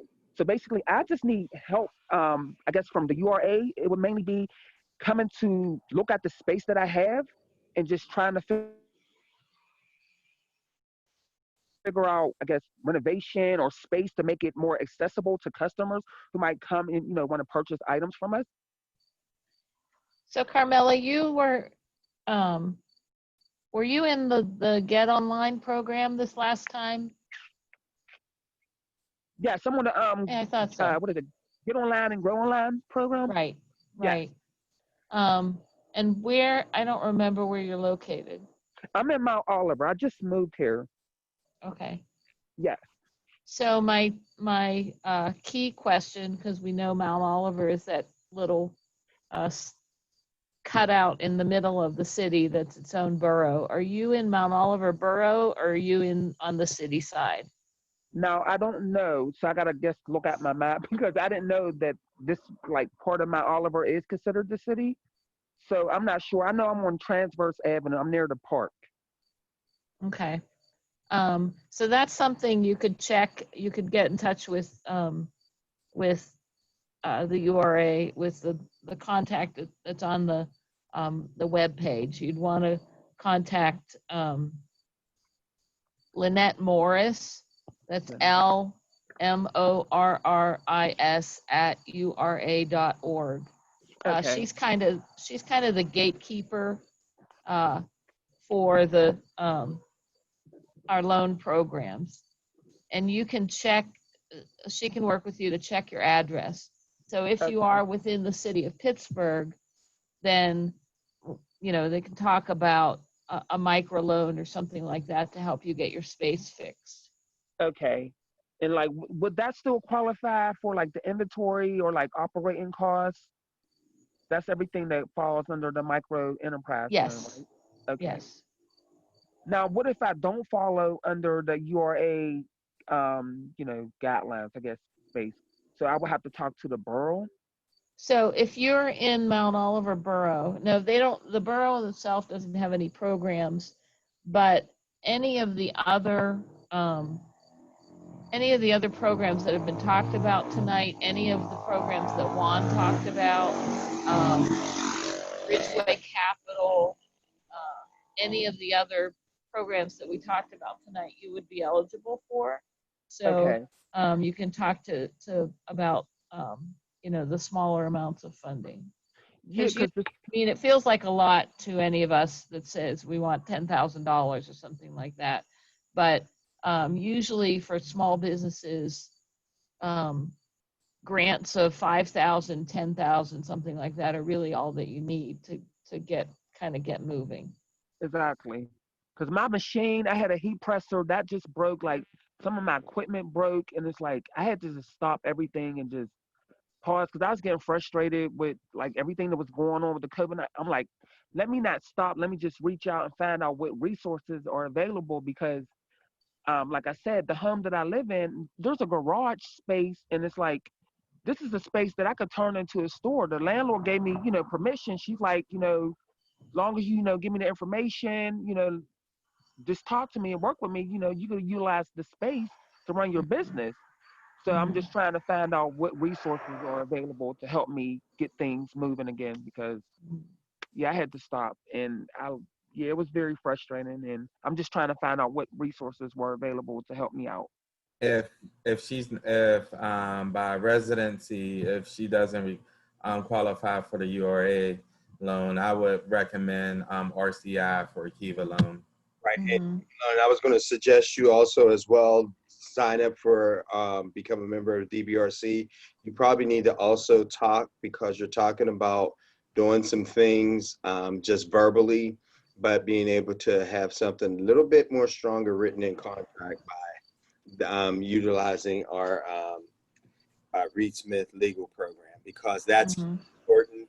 A lot of times, a lot of minority-owned businesses will do that based upon a verbal agreement. The next, rent is being paid, and then you're rented out, and then things happen, and there's no legal documentation to save organizations. So it's best to get that out of the space as well. So that's dbrcpittsburgh.org. You can register. Okay. Carmela, this is a silly question. It's going to sound like a silly question, but when you're turning onto your street, the street sign at the end of your block, is it green or blue? It is, I believe it's green. And you're in Mount Oliver Borough. Okay. So check it out just in case. Yeah. Yeah, I was looking out just in case, but yeah, it's green. So you're most likely in Mount Oliver Borough and not in the city. City streets have big blue street signs. Okay, I did notice the difference. Okay, so now. All right. Okay. All right. Thank you. But definitely get in touch with the DBRC. Okay. All right. Next we have Andrea Barber. Can you unmute Andrea Josette?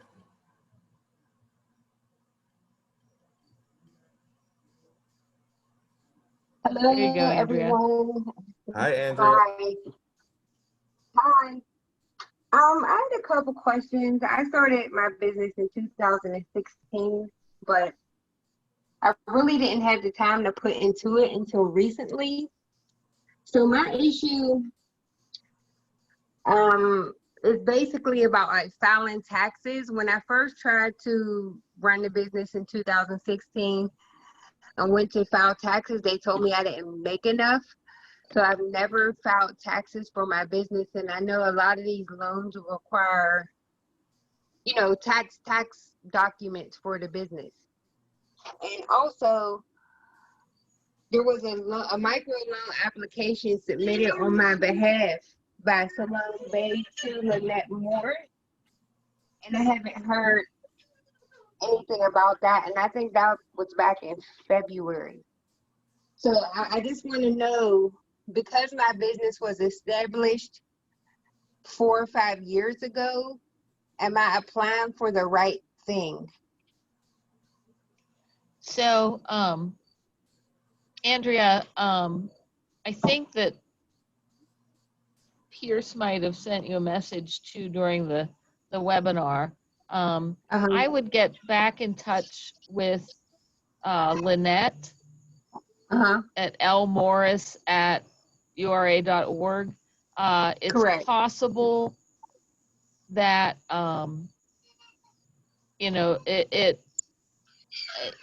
we're usually pretty on top of the applications for the microloan, but it's possible that was a time that was right before the quarantine started and we all went virtual.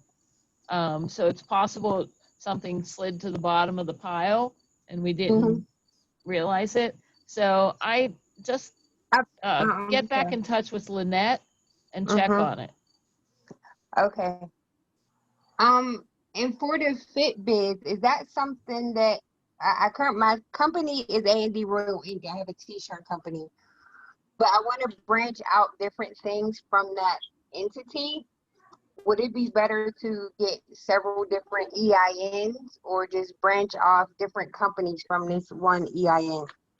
It depends with that EIN number, what it is. You want it to be a little bit similar. It doesn't have to be, but then you just file it as a DBA until you really, if you get, you said the t-shirts, correct? Correct. All right, now if you're going to go into hairstyling or something else, I'm going to suggest set up another entity for that. Okay. As far out as that, and yes, definitely you can register with the DBRC, and we'll be able to put you through. And we're going to be starting another training class in October as well. So if you're interested, yep, we could do a SWOT to see where you're at and help you with all those other questions that I think you had mentioned as well. Okay. And let me just tell everybody who's listening, do not ever listen to anybody telling you never make enough money to file your taxes. If it's zero, file it as zero. File whatever it is. There's no such thing as you didn't make enough money to file your taxes. If it's zero, it's zero. It needs to be filed, because what will happen is as you're going through some of these loan programs and they say, I've been in business for 5 years and you don't have a tax return to prove you are generating revenues, you're not in business for 5 years. When you go to them, you're from their point, you're technically a startup at that level. So never, anybody who's listening, never listen to anybody saying that. Even if it's zero, it's zero. Great advice. That was a great point. Yep. All right, next we have Johnette Young.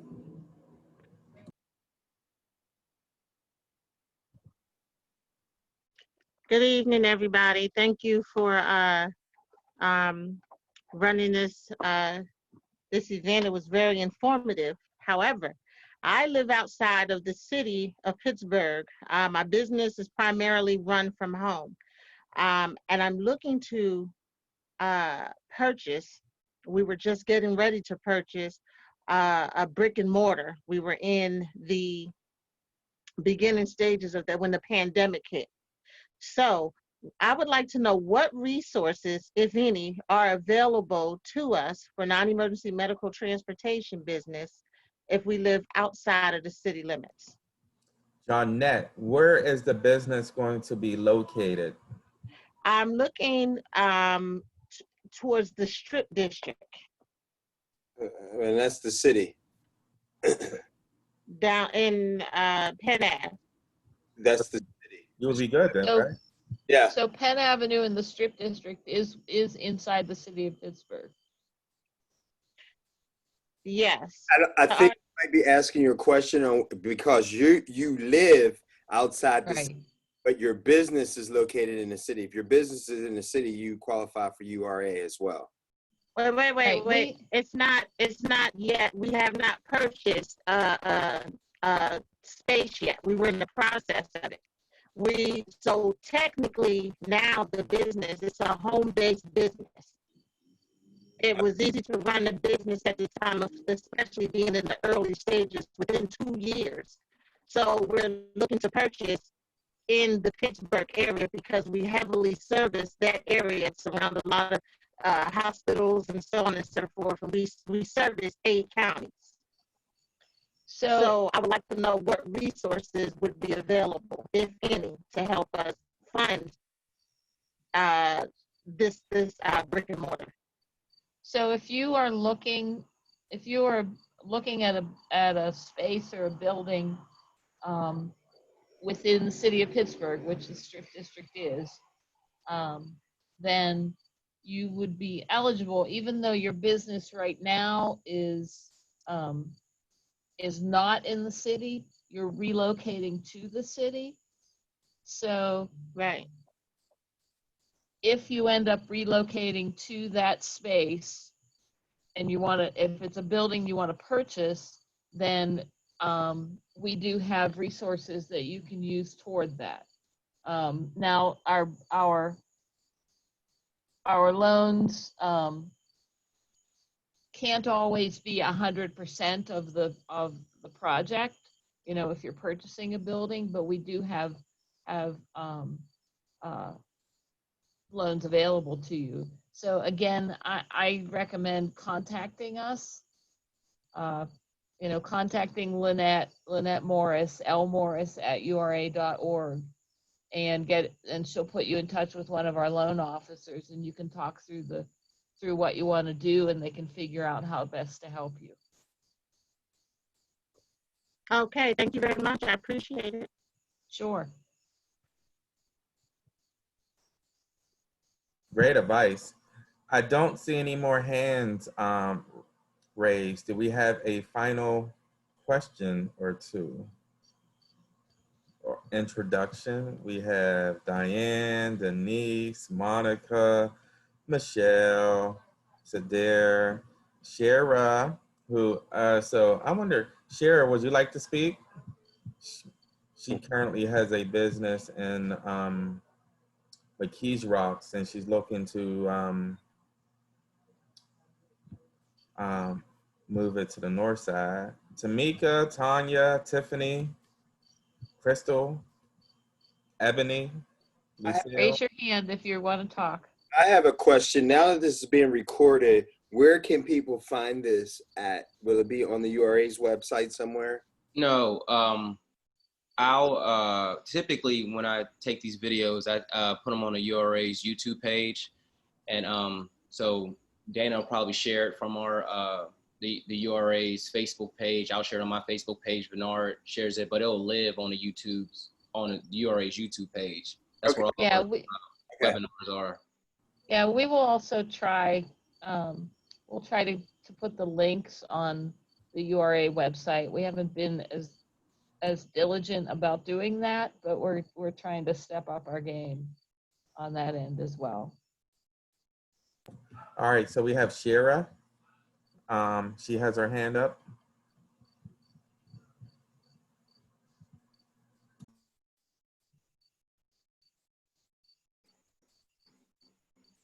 Hello. Hello. Hi. My name is Shira Barron. I have a Lottie's Closet thrift store. It's currently located in McKees Rocks. I am a North Sider. I would like to relocate back to the North Side. Just my situation. I'm a pretty recent cancer survivor, and I started a thrift store trying to help cancer survivors, homeless, and families in crisis. So I started the store in McKees Rocks in 2019. And things were going okay till COVID hit. And once COVID hit, I got a Kiva loan. And then I started BizFit Tier 3. And I met Bernard, and Bernard was helping me with some things. And just recently, a week ago, which I haven't even told Bernard this yet, I got flooded. My basement at the store had tons of damage. All my inventory was destroyed. And then part of my ceiling came in, and some of my inventory upstairs was destroyed. So my lease was about to end in September, and this was my 5th leak since I've been here. So I terminated my lease this last week, and I'm in the process of moving into a storage space. And I want to try to go ahead and get something. I need a bigger store, and I want to come to the North Side. So I'm trying to move things into storage and regroup and try to find a building on the North Side. So I, need some assistance and see what types of programs that would benefit me. So again, Shira, if you are looking at space in the city, then go ahead and get in touch with us, and talk to a loan officer. Sort of once you have at least an idea of the space, and we'll see what we can do. There's also if you're looking on the North Side, the Northside Community Development Fund, Community Development Loan Fund, serves businesses in all of the Northside neighborhoods. They're located up on Perrysville Avenue in Observatory Hill, but it's the Northside Community Development Loan Fund. I think I'm saying it right. Yeah. And they have a lot of resources available as well. Right. They're not in Perrysville. I thought they were on not Foreland. What is Middle. Street? Yeah. They actually just they just moved up to Observatory Hill. The space that the Northside Leadership Conference worked with us to develop a couple of buildings up there. Unless they, you know what, as of the end of 2019, they were moving up there. Maybe they didn't move yet. I don't think they did, but Maybe the quarantine slowed them down. It might have got slowed down. So they may be moving, but they're still, I believe, still on Foreland for right. And Shara, I'm asking, did you have insurance that you could turn all this into your insurance company? Yes, I have insurance. You heard me. How many times have I preached that? I do. I have it. But the only issue is they want, no, I had over 100 bags, boxes, things of clothes down there. They want me to take out every individual piece and do inventory. It's all covered in sewage, and me with my health issues, I really don't need to be around all that. All right, well, so what they told me was there's companies that do it, but whatever they pay you, you have to pay the company all that. So I'm dealing with trying to get quotes now to see what they're going to charge me to do that. All right, Angelica, you're a cleaning company. Is that something you can reach out to Shara and do as your cleaning company? Go in and take photos of damaged goods, and maybe you can work that out. I don't know how to connect them to. Well, I actually can connect because I have both your email. If I can't connect you, you know who will? Autumn. Both of you can reach out to Autumn to make that connection and see if she'll be able to help you out with that. Okay. Yep. Thank you. Yep. And yeah, we can look at that and talk to you about the loan fund and maybe potentially finding a space somewhere here on the north. Going back. Okay. I thought we was going down here. Great. Good advice. Appreciate everyone sharing. It does not look like anyone else has their hands up. Anyone else would like to share before we wrap up? Okay, we have Tamika.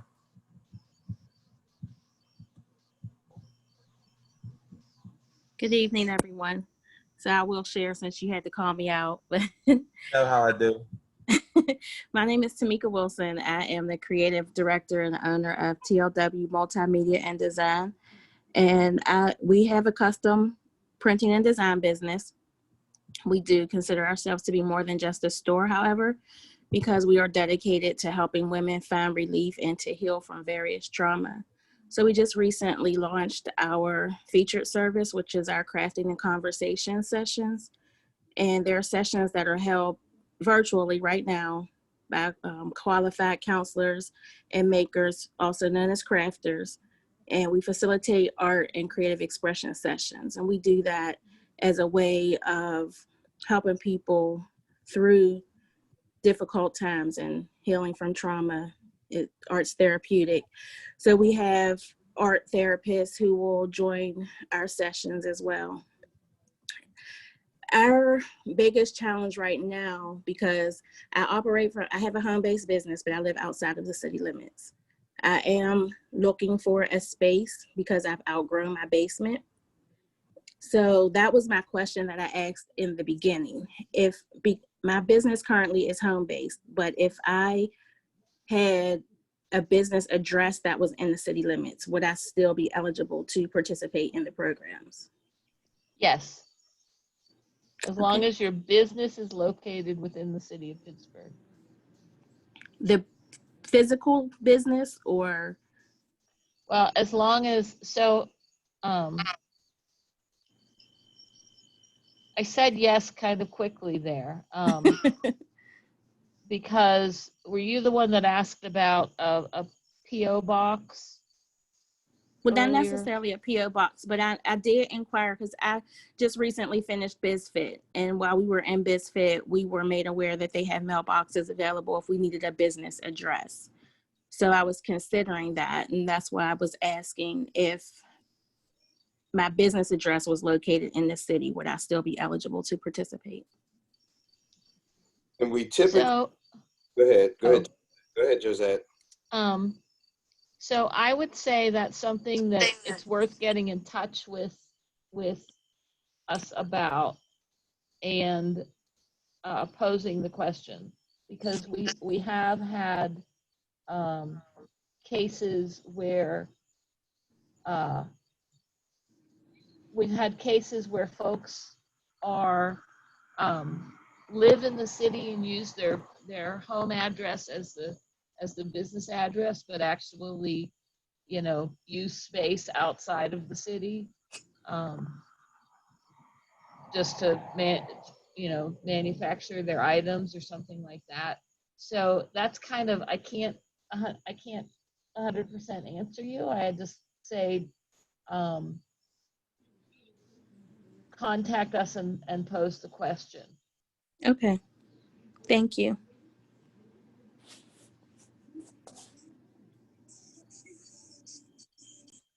Yes, and Tamika, I think we were going to be looking for some sort of space for you as well. We talked about that, I believe, at either on a private chat or an email. Correct.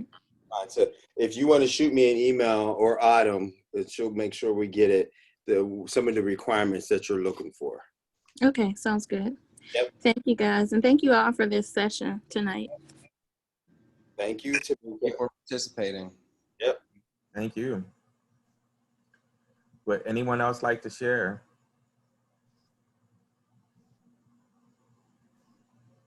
Going once? Going twice? I don't see any more hands. No more hands? All right, well, I'm going to turn it back over to Pierce Robinson. Well, it's slim over in attendees now. we ran over a little bit, 8:20, but we just wanted to thank Bernard Alexander, Juan, Garrett, and all the attendees today for participating in tonight's event. We are always open for business, so please feel free. If you have any questions, any concerns, any ideas, reach out. We're always available. I'm sure Juan extends that same courtesy at Riverside as well. And yeah, I'm glad you guys showed up. Please, if you are interested in the Minority Growth and Recovery Fund, please apply. If you know anyone in the city who needs, that resource, please have them apply. And we look forward to talking to you. And so with that, we will be signing off. Thanks, everyone. All right, thank you. Thank you all. All right.